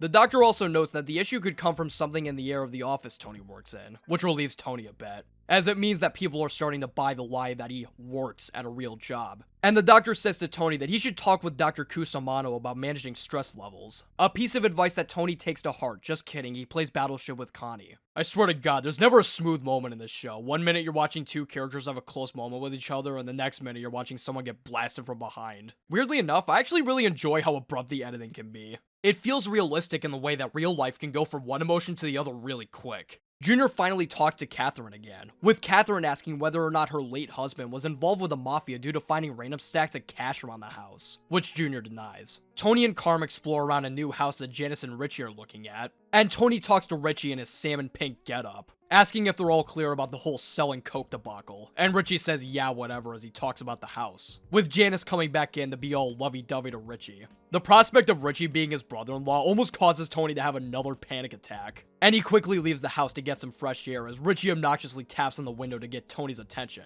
waving at him from afar. Oh, you poor bastard.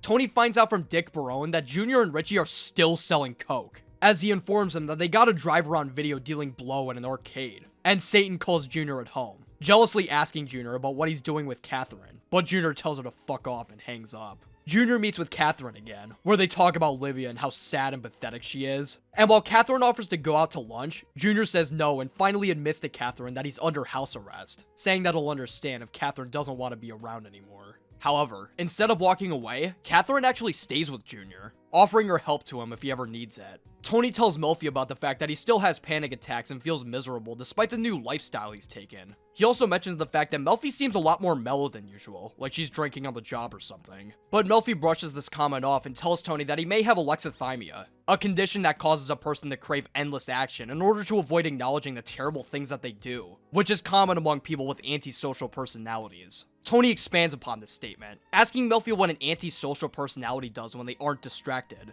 And Melfi says that they have time to think about their behavior and that their true feelings of self-loathing begin to emerge, causing them to emotionally spiral. Couldn't be Tony though, that guy's healthy as a horse. Catherine watches TV with Junior and puts his apnea mask on as he falls asleep. And Tony finally goes back to the pork store, where everyone happily greets him back, including Christopher, who's almost fully recovered from Matthew Drinkwater's brilliant plan. Tony quickly settles back into his life of crime as he shines his shoes, when the crew suddenly hear a car crash outside, which turns out to be the fault of Carmine speeding in the neighborhood. Silvio and Furio go to kick his ass as Tony happily watches from afar, and Agent Harris and his new partner Joe stop by to talk about the Nets. In one of the most peaceful endings in the entire show, we get a long panning shot of Tony and the rest of the crew talking with one another as the show fades to black, ending the episode. This one was really good. Junior progressively becoming one of the funniest characters in the whole show might just be one of the best choices the writers ever made. The juxtaposition of a respected member of the Mafia constantly finding himself in the stupidest situations is extremely funny. And it also makes perfect sense for the development of his character, as his physical and mental stability slowly but surely taper off with each passing episode. The thought of Junior struggling to get his arm out of the sink for over 6 hours is unbelievably funny. Like, this guy has killed people. He has ruined lives, and here he is getting himself into this Looney Tunes-ass scenario. This episode explores the question of whether or not Tony would survive if he had to work a normal, everyday job. And the answer to that question is a very clear and concise fuck no. Like Melfi mentioned about sharks always needing to move because they'll die if they stop, Tony slowing down for even a moment causes him to suffer from his emotional problems even more than he already does, as we see him suffer from a severe panic attack at the party, and then nearly do the same thing again when he visits Richie's house. He even suffers physically, as a rash on his arm caused by this anxiety spreads to the point of needing a doctor. Tony's in a bit of a lose-lose situation, because if he isn't working in the Mafia, he loses his mind. But if he does work in the Mafia, he still loses his mind. At the end of the day though, Tony continues seeking action like Dr. Melfi mentioned and makes his way back to the crew. And his satisfaction doing so is portrayed excellently in the ending scene, with everything seeming all hunky-dory like an ending to a schmaltzy Hallmark movie. It's a bit dark considering that the Mafia life is one of the only things keeping Tony from losing his mind, but hey, it's a nice ending. I also liked watching the episode explore Melfi's drinking problem, and how her interactions with Tony are affecting her personal life more and more. Even people who don't directly enter the game are still negatively affected by the Mafia life and the stress that comes with it. If Melfi of all people is having drinking problems, imagine how Tony feels. Oh yeah, my bad. Great episode. I'm feeling a light A tier. Season 2, Episode 12. The night and night set. The night and. Oh, fuck you.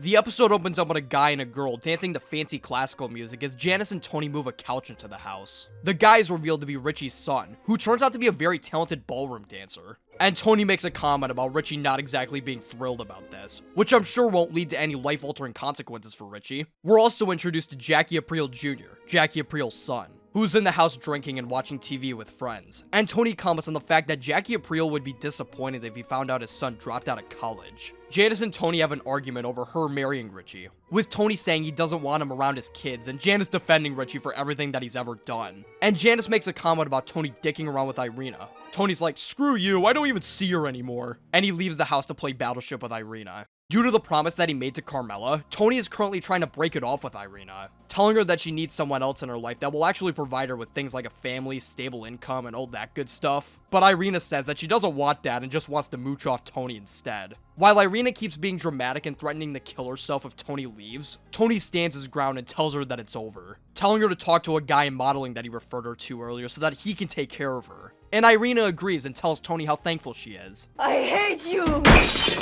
Tony and Dick Barone meet with Jackie Jr. and Richie, telling Richie that he's losing a large chunk of his garbage roots due to the fact that he still dealt coke despite Tony telling him to stop it a zillion times. Richie acts like a victim and says he's getting disrespected, to which Tony says that those who want respect, give respect. And he further elaborates on this point by telling Richie to suck his dick and leaving. Junior complains to Richie and Bobby about Tony not letting them sell, saying that selling coke along these routes is his lifeline. And Richie says that Tony doesn't care about anybody but himself. Richie subtly implies to Junior that Tony should be killed, but Junior decides not to pull a season 1 again and tells Richie not to. And Richie comes up with the idea of getting the support from other crews that are not happy under Tony's leadership, like the Barisi family, who Junior tells Richie to talk with. Pussy gives Agent Skip a bottle of scotch as a gift for turning his head the other way on the Bevilacqua murder, and discusses his plans on what he'll do once he enters the witness protection program, saying that he might take classes in prison and give lectures in police departments about what he's learned. He also hands Skip over a critical piece of evidence against Tony, that being an airline ticket from the Scatino bust out, which Pussy theorizes could be used as probable cause to arrest Tony with. Pussy's perception of Tony is taken a full 180.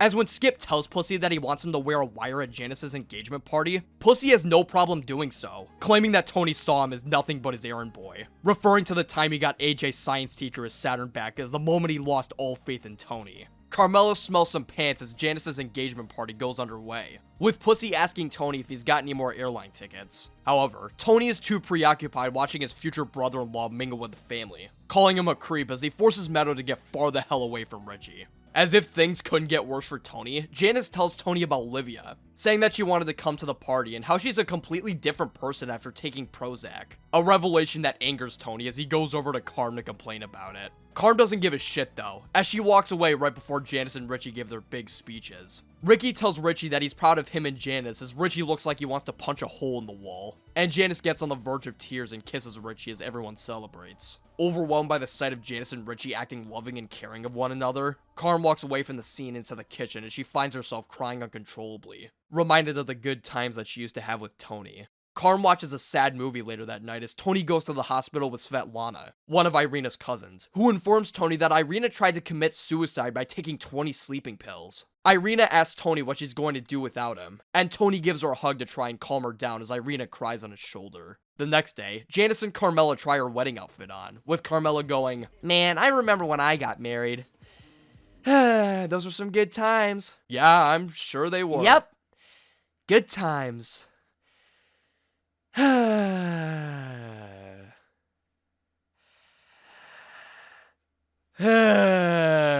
Carmela warns Janice that she may have to deal with Richie getting a Gumar one day. Amazing thing to say to someone who's about to get married. But Janice says that this is unlikely due to Richie's kinks, mentioning the Emmy Award-winning scene when Richie held a gun to Janice's head during Battleship. Carm tells Janice that she has a serious mental issue, but Janice says it's okay because Richie takes the clip out sometimes. Agent Skip talks to the chief about Pussy, and how much of a 180 he's taken with him, saying that Pussy thinks he's his friend now and how all these fantasies of going into witness protection are concerning. But the chief tells Skip not to get too close with Pussy, otherwise things will go south for Skip and Pussy. Richie talks to Albert Barisi about Tony screwing him and the Barisi family over out of the bid, and while Richie tries to convince Allie to make a move against Tony, Allie tells him no way. Carm runs into Vic in the paint shop, though it's less run into and more intentionally tracked down to talk with. While Vic apologizes for not calling Carm that day, Carm says that there's no need to apologize and thanks Vic instead, saying that she would have done something bad that day if Vic had shown up to the house. Vic's like, okay, thanks. And the two smile at each other as Carm leaves the store and Vic leaves the show forever. Godspeed, Vic. Tony asks Melfi for the number of another psychiatrist, not for himself, but rather for Irina. He tells Melfi about Irina and her suicide attempt, and how he feels bad for her, saying that he believes she's seriously depressed and how he relates to her issues. Melfi asks why Tony's deciding to cut the relationship off now, and Tony partially lies by saying that it's just not fun anymore, not mentioning the promise he made with Carm. Richie comes back to Junior's house to inform him that Allie and Larry Barisi are out, which upsets Junior. And while Richie basically says that there's no other option other than to take Tony out, Junior says that this is just a temporary setback and sends Richie and Jackie Jr. out the door. Once the two leave, however, Junior's entire demeanor changes, as he begins shitting on Richie for not being able to convince the Barisis, saying that his inability to sell is an indication of the lack of respect that he's able to attain. Junior begins weighing his options in front of Bobby over who to support in this conflict, saying that while Tony is impulsive and selfish, he's more than capable of being able to lead and sell to others. After a moment of silence, Junior finally decides to side with Tony, saying that he wants to see him in the doctor's office ASAP as Bobby stares at Junior and does nothing. Pussy arrives at Chris's Wabistics office, where Chris reveals to Pussy that he and one of his cronies are going to steal a truckload of Pokemon cards. Pokemon cards. Me and Tommy Mac are taking down a truckload. Pussy leaves the office to his car and informs Skip that Chris is going to be jacking a truckload of Pokemon cards, asking if he should join along. But Skip tells him to ask around instead and not to join in on the trip because Pussy is working for the fucking government. Oh yeah, I forgot about that bit. Irina throws more shit at Tony and throws another fit, saying that the man at the modeling agency Tony recommended rejected her. Svetlana leaves the room as Irina laments on the fact that Svetlana has a nice man in their life while she doesn't, asking Tony where her hypothetical knight in white satin armor is. Tony gives Irina the number of the psychiatrist recommended by Melfi, but Irina rejects this, with Svetlana mentioning that psychiatrists are scary things for Russians since it represents the gulag and forced political rehabilitation. And Tony gets sick of this shit and leaves. Livia drives Janice crazy as Richie informs Janice that she needs to slow down spending for a while, since Tony is fucking with their finances. Richie talks about how Tony is a terrible person since he gave away Richie's precious the jacket, and mentions to Janice that he may not be able to afford certain payments on the house because of this. After nearly an entire season of trying to push Richie over the edge and fuck with Tony, Janice goes the furthest she's gone yet and tells Richie that Tony doesn't want him around any of his kids. A revelation that pisses Richie off to the point of throwing a beer bottle across the room. Pussy spies on Chris and his crony as they drive around trying to steal the Pokemon cards, with Pussy recording Chris's every move into a tape recorder. He follows Chris until the morning rolls around. And as we all know, driving at a low amount of sleep actually makes your hand-to-eye coordination a lot stronger, so Pussy should be able to do this no problem. Oh my god.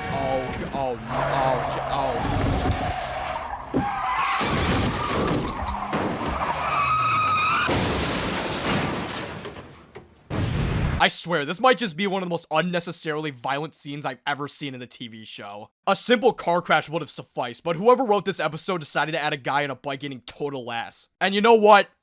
God bless him, this is the funniest shit I've ever seen. Incredibly enough, Pussy broke his leg as a result of this crash. And he realizes that it might have been a bad idea to fool around as he attempts to escape the scene with his broken leg. Irina calls Tony's house going, "Fuck you, Polish maid," to the Polish maid, and goes, "Hi, Tony," once Tony picks up the phone. But Tony tells her to fuck off and never call again, much to the shock of Irina. Just as Tony thinks he's in the clear, he turns to his left and finds Carmela angrily staring at him, asking if that was his little Russian girlfriend. While Tony tries to claim it's been over between the two of them for a while, Carm calls BS on this, saying that his clothes smelled like her perfume, explaining the pants smelling we saw earlier from her. Tony tries to tell Carm the truth, telling her the story of Irina's suicide attempt. But Carm believes that this is just a big lie, saying that she can't believe Tony is trying to make her empathize with a woman he's cheating on her with. Carm angrily leaves the kitchen, fantasizing over Vic again to her friend before storming up to her room. And Junior meets with Tony in the doctor's office, who informs Tony that Richie is about to make a move against Tony, as well as Larry Barisi and whoever doesn't want to join his big anti-Tony crusade. Tony is shocked by this, asking Junior why Richie's telling Junior this, and Junior reveals that he's been playing Richie this entire time, saying that he knew Richie was going to have a freak out at some point and how he kickstarted this by making a mountain out of a molehill with selling the coke on the truck routes. Tony asks how he knows that Junior isn't playing him, and Junior says that he can believe whatever he wants, but that Tony's family would be without a father if he didn't get this message. A sentence that cuts Tony deep, as we saw a few episodes ago when he told Melfi that he only wants to be sent to jail after his kids are grown up so they have a father figure in their life. And the two hug it out, officially reconciling with one another. At the bang, Tony tells Silvio that Richie is causing a problem and wants to have Tony whacked, prompting Silvio to step back for a moment and think about what should be done. When he walks back to Tony, he gives one of my favorite Silvio lines in the entire show, not counting the cheese thing. I genuinely don't think there's anything to gain by keeping him around. Janice and Richie cook dinner as Richie mentions that Ricky asked him for $5,000 to attend a dance contest in England. And he gets pissed at Janice for calling him Ricky, demanding that he be called Rick and how he's ashamed that Ricky carries his name. Janice asks who pissed in Richie's oatmeal this morning, saying that she's exhausted from cooking dinner and taking care of stupid Livia all day, and mentions that she snuck 2 Nembutals in her food because she thought that her and Richie were gonna play Battleship. And when Richie tells her to shut up and serve him dinner, Janice tells Richie to shut up instead. Richie is already pretty pissed at this remark, but that anger only gets worse when Janice starts defending Ricky, mocking Richie's insecurities that his son is gay and how it wouldn't even matter if he was gay in the first place.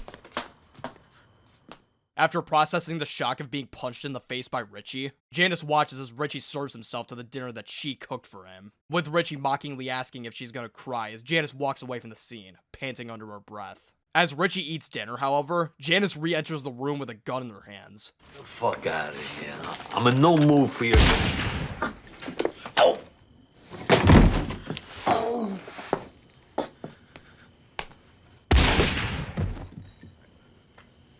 And just like that, I am finally at peace. This scene is so satisfying, and such a great subversion of expectations, especially on a first viewing. We literally just saw Tony approve a hit on Richie, but as it turns out, we didn't even need to. Richie is easily one of the slimiest characters that The Sopranos has to offer, constantly disrespecting Tony and being an all-around nuisance to everyone and everything around him just because he felt like it. So to watch him pay the ultimate price after once again completely overstepping his boundaries was incredibly satisfying to witness. He was destined to die via Soprano either way, which I find very funny and very deserved. He was a very interesting and entertaining character to follow around, but I think his story ended perfectly here, with Janice demonstrating that, no, Tony isn't the only Soprano that can fuck someone up just because they can. She knew that the rest of her marriage was gonna be fucked after that single punch, and she put an end to that very quickly. It's funny, isn't it? She enjoys her free money, but she couldn't handle stupid Rich.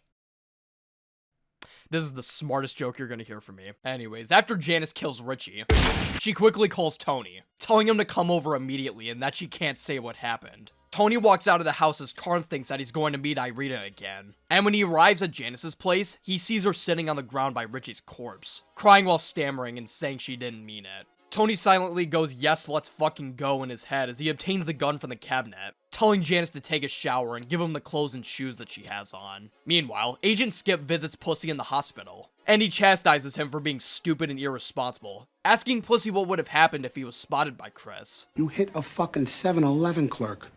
How is he?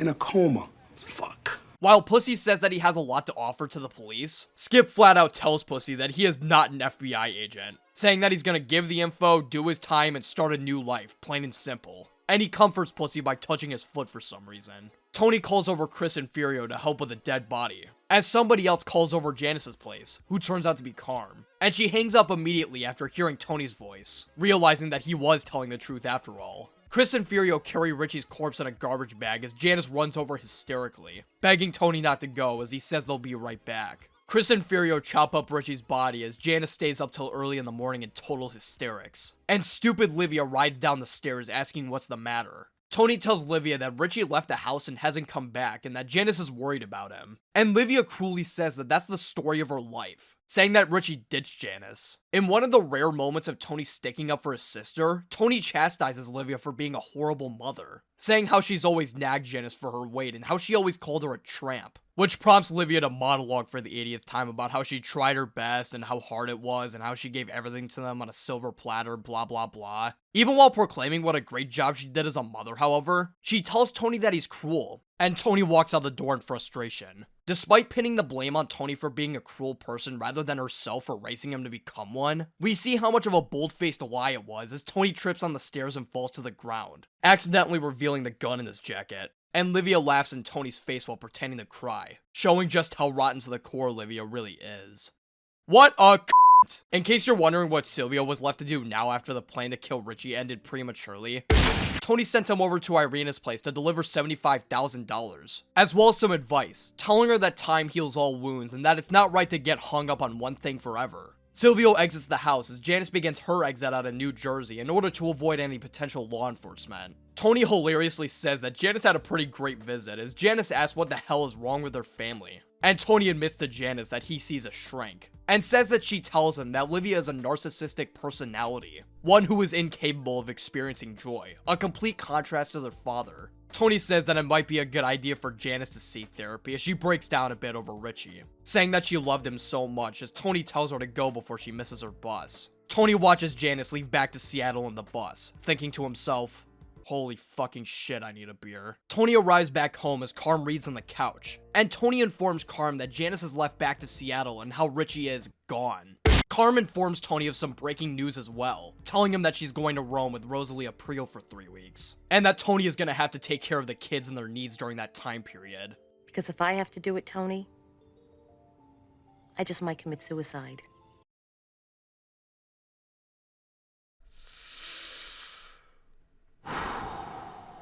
Carm walks out of the living room as Tony leans back exhausted on the couch, ending the episode. What an amazing episode. This episode stuck with me a lot during my first watch of the show, and rewatching it now, it's very easy to see why. This episode is chock full of fantastic, exciting developments, as well as some incredible moments. Like Pussy crashing his car, Richie getting his just desserts despite eating dinner. Livia being a Irina's near death, Junior revealing that he was on Tony's side the entire time. I feel like I'm on a go-kart track from all the twists and turns this episode took. The pacing of the show might just be the best of any television show ever created. The pacing is always fast, but it's never too fast to the point where you can't tell what the hell's going on. That's how you end up with episodes that start with 2 characters celebrating their engagement and end with them fighting each other and killing the other for being an asshole. I remember disliking Janice a lot on my first watch of the show, especially during this season. But on rewatch, I honestly don't find her as detestable as I do with someone like Livia. I guess it's kind of the same deal with AJ for me, where I get a ton of ironic enjoyment out of her, but I don't know. I don't really mind her much as a character as I used to. She's a massive mooch and can be a lot sometimes, but I think it's really entertaining to watch, and she fits into the show very well. Or fit, I guess, since she's gone for now. Whoops! This episode is brilliantly written and acted, and I totally understand why a lot of people vote this as one of their favorite episodes of the show. For the first time for this show, I am feeling a very strong double S tier for this episode. A fantastic episode through and through. Wow, what an amazing season! This episode was a great way to cap things off. Pretty crazy that they ended the season at 12 episodes instead of 13. Nobody else gets hurt, nobody argues with each other, and season 2 ends on a positive, happy note. Season 2, episode 13. Funhouse. The finale of season 2 kicks off on a low note, with Olivia playing the victim about her current living situation. She can't live with Barbara because Barbara's husband hates Livia, as he should. She can't go back to Green Grove because, according to Tony, she was abusive to the staff. She was abusive to the staff. And she can't live with Carmela and Tony because, well, Carm and Tony fucking hate her. Livia acts like they always hated her, as Tony brings up the fact that Carm literally offered her manipulative ass to live with them a zillion times. Tony becomes fed up with Livia and grabs 2 airline tickets from the Scatino bust out, and hands them to Livia, telling her to live with his Aunt Gemma in Tucson and bring his Aunt Quinn with her. And Tony leaves the house as Livia goes boo-hoo-hoo. Later that night, Tony goes to an Indian restaurant with Pussy to discuss business, where the waiter serves this big-ass fish, and the two later meet up with Furio and Silvio at Artie's restaurant, where they celebrate the fact that business is doing very well. Pussy explains to Furio that they're selling telephone calling cards, and he goes way too into detail about how these calling cards make them money, which causes Tony to look over at him with a very suspicious glance. However, before Tony can think about it further, he's distracted by Artie bringing in some more food, who congratulates Tony on Meadow being able to get into a good college. The guys discuss Meadow's graduation, as well as the fact that things are really good right now. Well, with the money coming in, Tony's enemies not making any current moves, and Richie being gone. The crew raises a toast to Tony, and Tony heads back home that night, placing a suit bag on the table while Carm works on Meadow's graduation party, claiming that he got himself some new clothes. To the surprise of Carmela, however, it turns out not to be new clothes for Tony, but instead a super special mink coat for Carm, which makes Carm excited. Carm tries on her new coat for Tony, and the two play Battleship together. You know, despite Livia being an asshole earlier, it's looking like everything is on the up and up for Tony. Good for you, Tony. I'm happy for you. It's not gonna last, is it? The next day, Tony finds himself on a boardwalk covered in snow, where the rest of the crew wait around for Tony near a bench. Tony comments on the weather being this way despite it being June, which Hesh says is a result of spring snow, and the guys give Tony their condolences on a diagnosis given to him by his doctor. They don't say what illness Tony supposedly has, but the doctor says that Tony has around 3 months to live. But Chris says that Tony's going to end his life early by setting himself on fire, which Silvio comments is convenient for everyone else since Tony will be sparing them visits to the hospital. Tony thanks Patsy for the mink coat Tony gave to Carm, but Patsy reveals himself to be the other twin, Philly, who Tony had murdered all the way back at the beginning of the season, by tilting his head to the left and revealing a gunshot wound in his head, which Tony casually apologizes for. We're shown the same shot of Pussy staring off in the distance with a cigar in his mouth, not saying a word, as these weird wood floorboard creaking noises play in the background.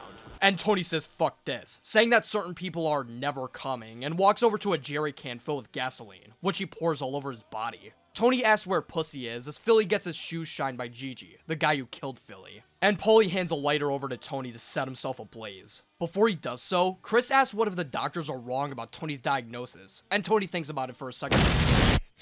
Yeah, that makes sense. Normally, I'd explain what the fuck these dreams mean right after they happen, but this particular episode actually has a ton of dreams going on that all connect with each other in some way, so I'll be analyzing and theorizing these things later. Tony wakes up from the dream and has really intense depressive thoughts, repeating Livia's line of saying that the world is a big nothing and how he should kill himself. But Tony quickly realizes that this pain isn't coming from his head, but rather his stomach, as it turns out that he got really sick from the food he ate earlier that night. And he rushes into the bathroom to vomit like crazy, as more fantastic and realistic sound effects are played for our viewing pleasure. Fucking motherfucking wugs!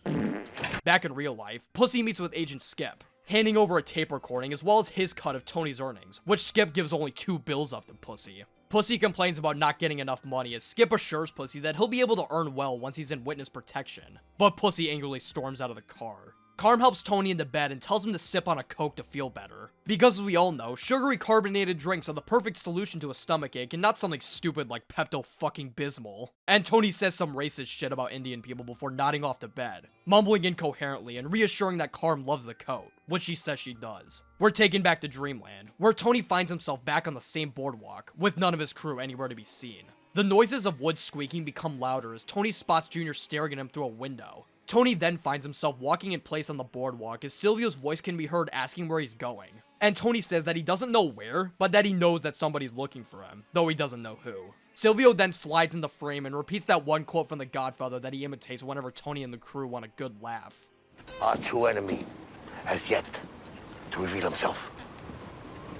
Silvio then slides out of frame as Tony continues walking in place, smiling uncontrollably and definitely not considering the fact that his true enemy may actually be yet to reveal himself. Tony then finds a pair of binoculars on the boardwalk, and when he looks into them, he finds 2 guys at a table in the middle of an empty airport. And when Tony looks further, it turns out to be him and Paulie playing cards. Once Paulie wins the round, however, Tony grabs a gun from his jacket and shoots Paulie, and the lens suddenly shuts on the binoculars. Tony wakes up from his dream by Carm shouting if he's up yet. And Tony goes to Melfi's office, telling her about the dream, specifically the moment that he shot Paulie. He says that, while the guy annoys him, he's one of his best earners, and asks Dr. Melfi why he'd go and do a thing like that. Tony mentions that he was full of anger, and Melfi mentions that he's never dealt with his anger, saying that it's costed him a lot. You are the biggest threat to yourself. Oh my god, we haven't even left the dream yet. Annalisa speaks to Tony with Dr. Melfi's voice. As Tony says that it's human to be a threat against yourself, Annalisa, or Melfi, or whoever, tells Tony that some people are more self-destructive than others while the wood creaking noises continue playing in the background. Tony asks Annalisa if she's gonna make him eat something, and Annalisa, still talking with Melfi's voice, says maybe if he keeps it up. And Tony says no as the real-life Tony wakes up from the dream to rush to the bathroom again.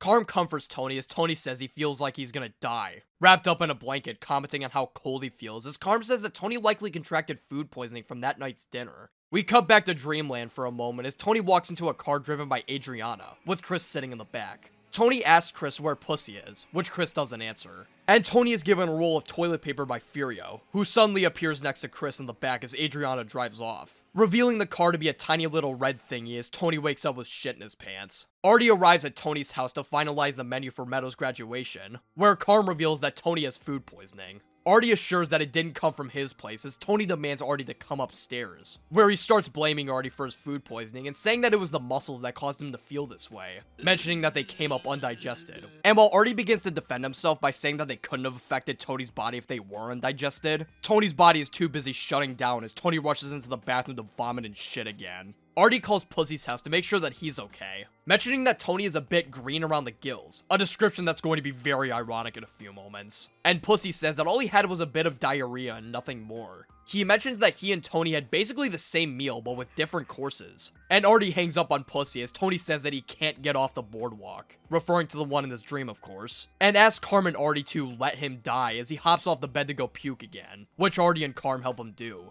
Meanwhile, at an actual airport, Livia waits for her flight with her sister Quinn, when all of a sudden, 2 police officers walk up behind her and address her by name, as Livia realizes that she's fucked. Back at Tony's place, Tony dozes off in the bathroom as the wood creaking noises start to fade back in. And we transition back to Dreamland, where Melfi welcomes Tony back into her office. And he gets up and walks over to Melfi asks who Tony's friend is, though shockingly enough, she's not referring to Tony's generational morning wood. Tony says he's confused as Melfi asks if Pussy is Tony's friend, which Tony says yes to. And Melfi asks if Pussy is the friend who was carried away by the ducks, referencing the dream Tony had all the way back in the pilot episode where a duck flew off with his penis. Wait, maybe she is referring to the penis. Tony says that this is one of those situations where he knows he's dreaming. And he asks Melfi if she means Pussy his friend or Pussy the... Pussy. To which Melfi says that it seems to be whatever's dominating his thoughts. And Tony says that he's always got pussy on the brain. Tony says flat out, no hesitation, no trembling, that he wants to fuck Melfi, saying he always has, and that he admitted this to her way back to their first meeting. And Melfi says that she finds Tony immensely attractive. Tony says that he thought she found him repulsive, but Melfi says that Tony goes out of his way to repulse her. And while Tony points out that she just said she found him attractive, implying that she likes repulsive behavior, which makes her the fucked up one, Melfi's like, oh, you. During this commotion, we're taken spinning back to reality, where Dr. Cusimano informs Tony with a new set of hair that he likely contracted E. coli from the food he ate. He says that Tony should suck on some ice chips to stay hydrated, as Tony says he's gonna die, as well as a few racial slurs for good measure. But Cusimano tells Tony that the Indian food didn't cause the bug due to the spices having microbial agents. And Tony goes back to blaming Artie as he starts singing the theme song from Gilligan's Island for some reason. We transition back to Dreamland one final time as Tony finds himself in a fish shop, and he overhears Pussy's voice calling out to him. Hey, Tone. How's it going? Are you fucking kidding me? Tony talks with Pussy as a fish, who tells Tony that he didn't get sick from the food and that he's reduced his weight to 8 pounds by swimming. And Tony says no way, saying Pussy's never exercised a day in his life. And Pussy responds with the greatest line in human history. Anyway, $4 a pound. After a moment of silence between the two, Pussy asks Tony if he knows he's been working for the government, pointing out to Tony that he passed him up for promotion and that Tony knew that something was up. While Tony says that he doesn't want to hear it, Pussy says that he's gonna hear it either way, and tells Tony that he gave up a lot of information to the government. Tony says that this is one hell of a way to end their relationship, and Pussy makes a joke about the fishies next to him being asleep. A joke that Tony doesn't find funny at all as he angrily flips over the table of fish. And he wakes up in the bathroom, realizing what the fuck his subconscious just dropped on him. Okay. We've covered every single one of the dream sequences that this episode has to offer. Now that that's out of the way, it's time for the moment you've been waiting for. Time for me to break down every single dream and tell you what it means or what I think it means. Alright. Let's begin. To start it off, let's get the most obvious element of these dreams out of the way, and that's the fact that Tony's fever dreams are his subconscious's way of warning him that Pussy is working for the government. A thought that was spurred on due to the conversation Pussy had with Fury over the calling cards. Throughout each one of the dreams, this suspicion is present in some way, shape, or form, and that suspicion only grows louder and louder with each passing dream. In the first dream, Tony's subconscious informs him that something's up with Pussy in a very subtle way, as Pussy sits on the bench in silence with nothing to say, despite Tony talking about a terminal illness from his doctor. This gets a little more obvious when Pussy just flat out disappears from the scene entirely, with Tony acknowledging this inconsistency by asking where Pussy is. Tony's subconscious begins to give him even more warnings in the second dream. First with Tony spotting Junior staring at him through a window before he disappears from the frame. I believe that Junior being in this dream is another subtle warning that somebody is out to get Tony, as Junior was the person who informed Tony last episode that Richie was out for blood. So this was Tony's subconscious telling him that the same thing might just be happening again. The warnings get louder as Tony begins to walk in place with Silvio asking what he's walking from, to which Tony says out loud that he doesn't know, but that he feels like he needs to keep walking away.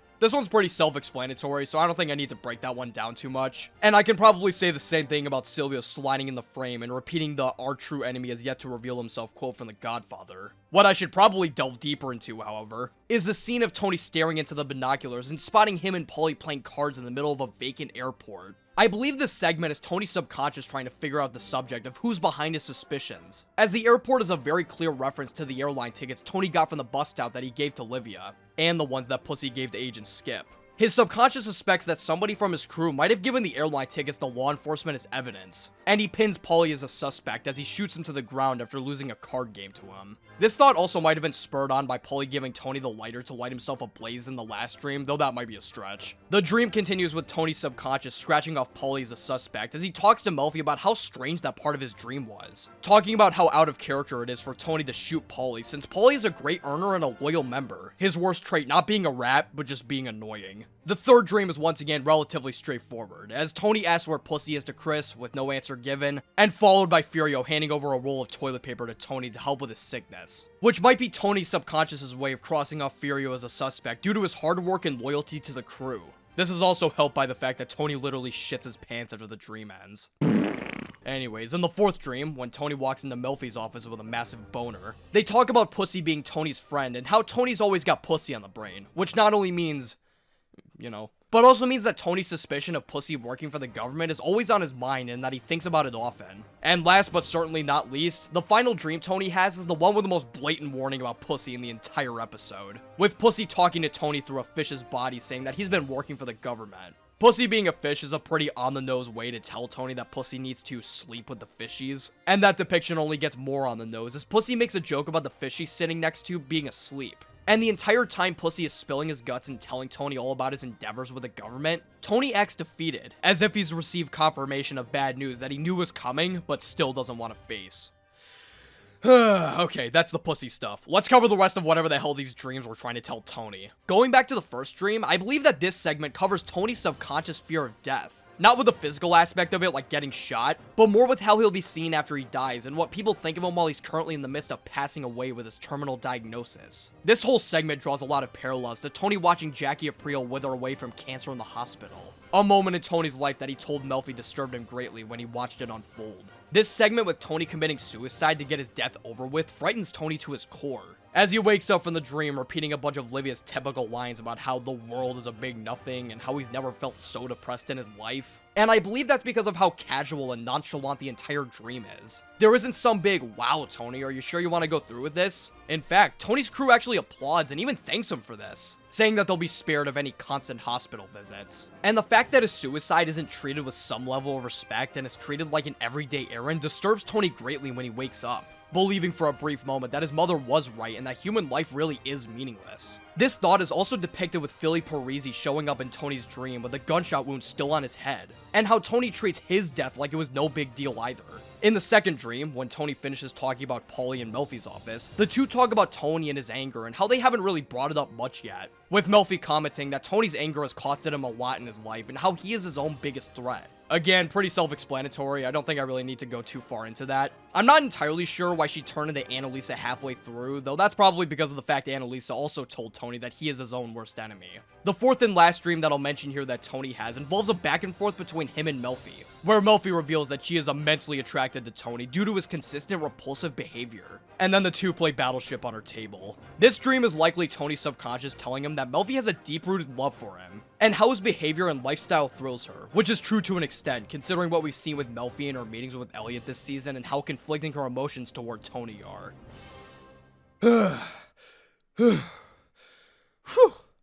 Alright, we did it.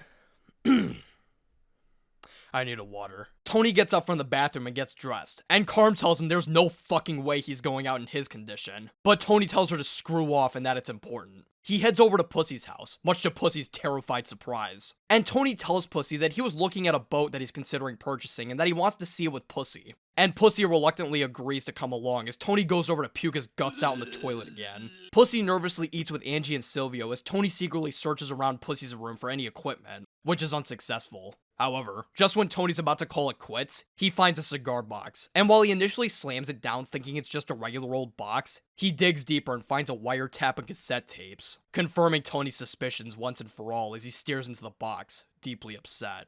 He comes back downstairs to tell Pussy and Silvio that it's boat buying time, as we suddenly cut to Tony telling his family that he just bought a boat, which makes the family excited, and Meadow announces that she's decided to go to Columbia College, which the family applauds her for. This turns out to just be a fantasy, however, and Silvio takes a swig of some alcohol while he drives, lightening the blow on what's about to come next. Pussy, Tony, and Silvio meet Paulie on the new boat, as Pussy realizes that something is horribly wrong. Before he can run though, Paulie forces Pussy to get into the boat, sealing Pussy's fate as they sail into the middle of the ocean. Once they stop the boat, they force him into the bottom. And while Pussy attempts to make himself at home and act like he's not about to get murdered, they force him to take a seat, which Pussy reluctantly does. Tony cuts to the chase and asks Pussy when he flipped to the government. And while Pussy tries to play dumb, Tony and the rest of the guys angrily stare at him. And realizing that there's no way out of the predicament he's gotten himself in, Pussy fesses up, saying that he got caught peddling heroin. This kicks off one of the best scenes in the whole show, with Pussy desperately trying to wriggle himself out of one of the biggest ruts of his life. He confesses that he's been conspiring with the government for a year and a half. And while he tries to lighten the blow by claiming that he's been feeding the government misinformation, the guys have a hard time believing him, chastising him and pushing him around for betraying them like this. He confesses to Tony that he gave the government information about the Scatino bust-out as well as Wabistics, but still tries to push the narrative that he's been tricking the government by feeding them bullshit. And Tony exhaustedly puts his hands on his face before walking upstairs to get some fresh air, where Silvio is as well, equally exhausted. Tony walks back downstairs as Pussy asks if they got any tequila, and he pours the guys a drink as he attempts to bond with them for the last time, telling them about the lady friend he met down in Puerto Rico he mentioned to Tony in the first episode of this season. While everybody initially laughs at this and has a good time, Tony cuts off this happiness immediately with a vicious line. Hey, Push. She even really exist? Pussy realizes that his fate is sealed as he walks away from the crew, and he turns around, asking them not to shoot him in the face. They comment on how he was like a brother to them, and Pussy claims that he's starting to feel the same effects from last night's dinner that Tony had, mentioning his inner ear balance being off as the rest of the guys begin to load their guns. Is that okay, Tony? Did I sit?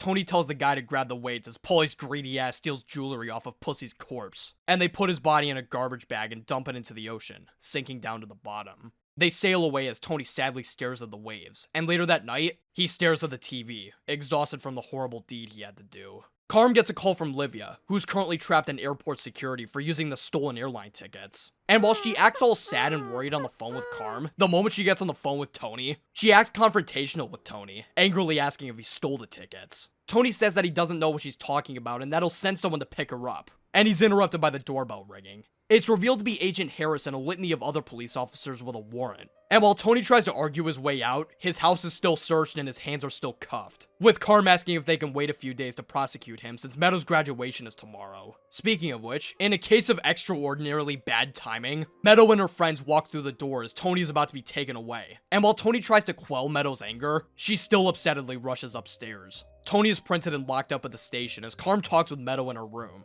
telling her that Tony has done a lot for this family and how she feels for her if she felt embarrassed about her friends seeing Tony like that. But Meadow tells Carm that her friends know that this is just what her dad is like, and how she'll cut them off if they think it somehow reflects badly onto her. Tony meets with his lawyer, complaining about how he fucked up big time and saying that he wouldn't be here right now if he spent one more minute with Livia. And while he says he might be facing 30 to life, his lawyer tells him to calm down, saying that the police don't have squat and how he'll make bail. Tony leaves the courthouse surrounded by the media as he finally meets with Dr. Melfi for real this time, calling his mother a demented old bat for getting caught with the airline tickets. Melfi points out that Tony never complained and insulted his mother like this when she tried to have him killed last season, mentioning that it looks like something else is bothering him and that Livia's definitely given Tony some horrific psychic injuries. But Tony mocks her by going wah wah wah poor me. Tony continues acting like he's unbothered by everything as Melfi admits to Tony that she hasn't fully pushed him to confront these feelings, and tells Tony that his anger is nothing but a distraction from the true feelings of sadness and sorrow that he feels deep in his soul, saying that she can tell that Tony is feeling some sort of sorrow in this moment. Tony, who's definitely still sad about having to murder Pussy, ignores everything Melfi just said and tells her about the dream where they played Battleship on the desk. And while Melfi tries to warn Tony that his constant repression of his sadness with anger is going to continue getting him in trouble like it just did, drawing back to what she told him in his dream, Tony ignores her and sings a song as he leaves her office. Tony and the rest of the family head down to watch Meadow graduate high school, where everyone celebrates and cheers her on.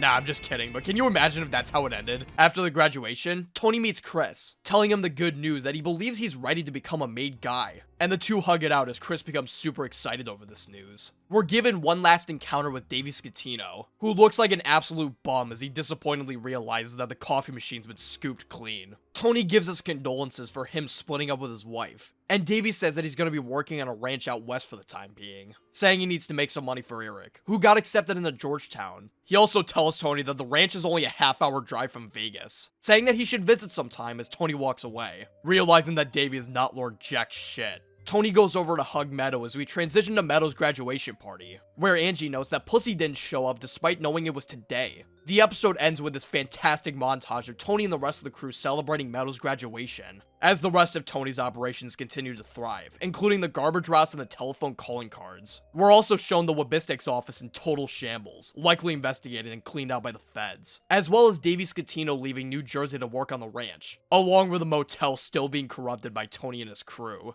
Carm looks around near the end of the montage, and she finds Tony smoking a cigar in the corner by himself. And as he blows the smoke out of his mouth, we're shown the waves of the ocean crashing onto the beach. And the show fades to black, ending the episode. Yeah, you already know it, this episode is fucking amazing. This might just be one of the most intense acting jobs that James Gandolfini has given in all of The Sopranos, top 5 at the very least. His sickness is unbelievably convincing, and the range that he shows in just this one episode is something that all actors should aspire to. Everything about this episode is just brilliant, wrapping up the pussies working for the fucking government arc in the way that most people probably knew it was gonna go down. The dream sequences are so strange and surreal, and I absolutely love them. They're a handful to analyze, but man are they awesome. They're so effective at capturing the strange feelings that dreams have, more specifically fever dreams in this episode. Coming from a guy who's had plenty of fever dreams in the past, this show portrays them to a T. It's like you wake up thinking the dream's over, but it still somehow continues when you're awake, if that makes any sense. And this episode captures that amazingly. The way that the characters move around and talk to each other is so perfectly off-putting, and I love all the subtle, and not so subtle, ways that Tony's subconscious communicates with him. There are plenty of memorable and greatly executed scenes in this episode, like Pussy being executed, of course. I love how he tries to save face by saying it was all misinformation and distracting the crew with a story of how he played Battleship with a 10 out of 10 Latina baddie.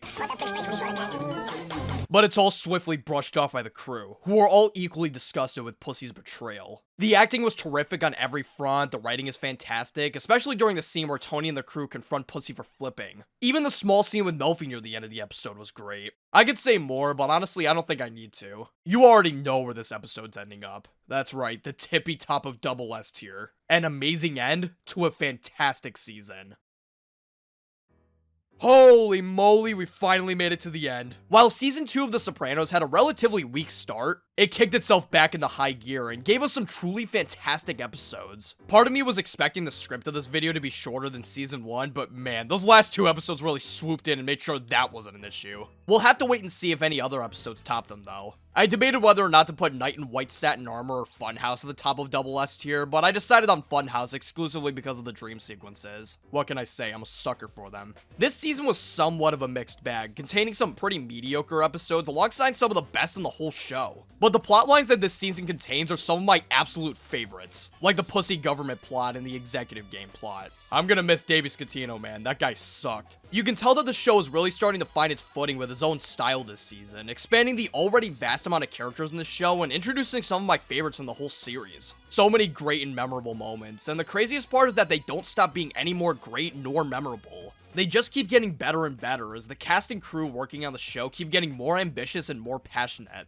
If you thought season 2 was full of twists and turns, you're gonna be floored when season 3 comes along, which I am very excited to tackle here in the near future. Thank you all so much for watching, and I will see you all in season 3. Take care. Anyways, $4 a pound.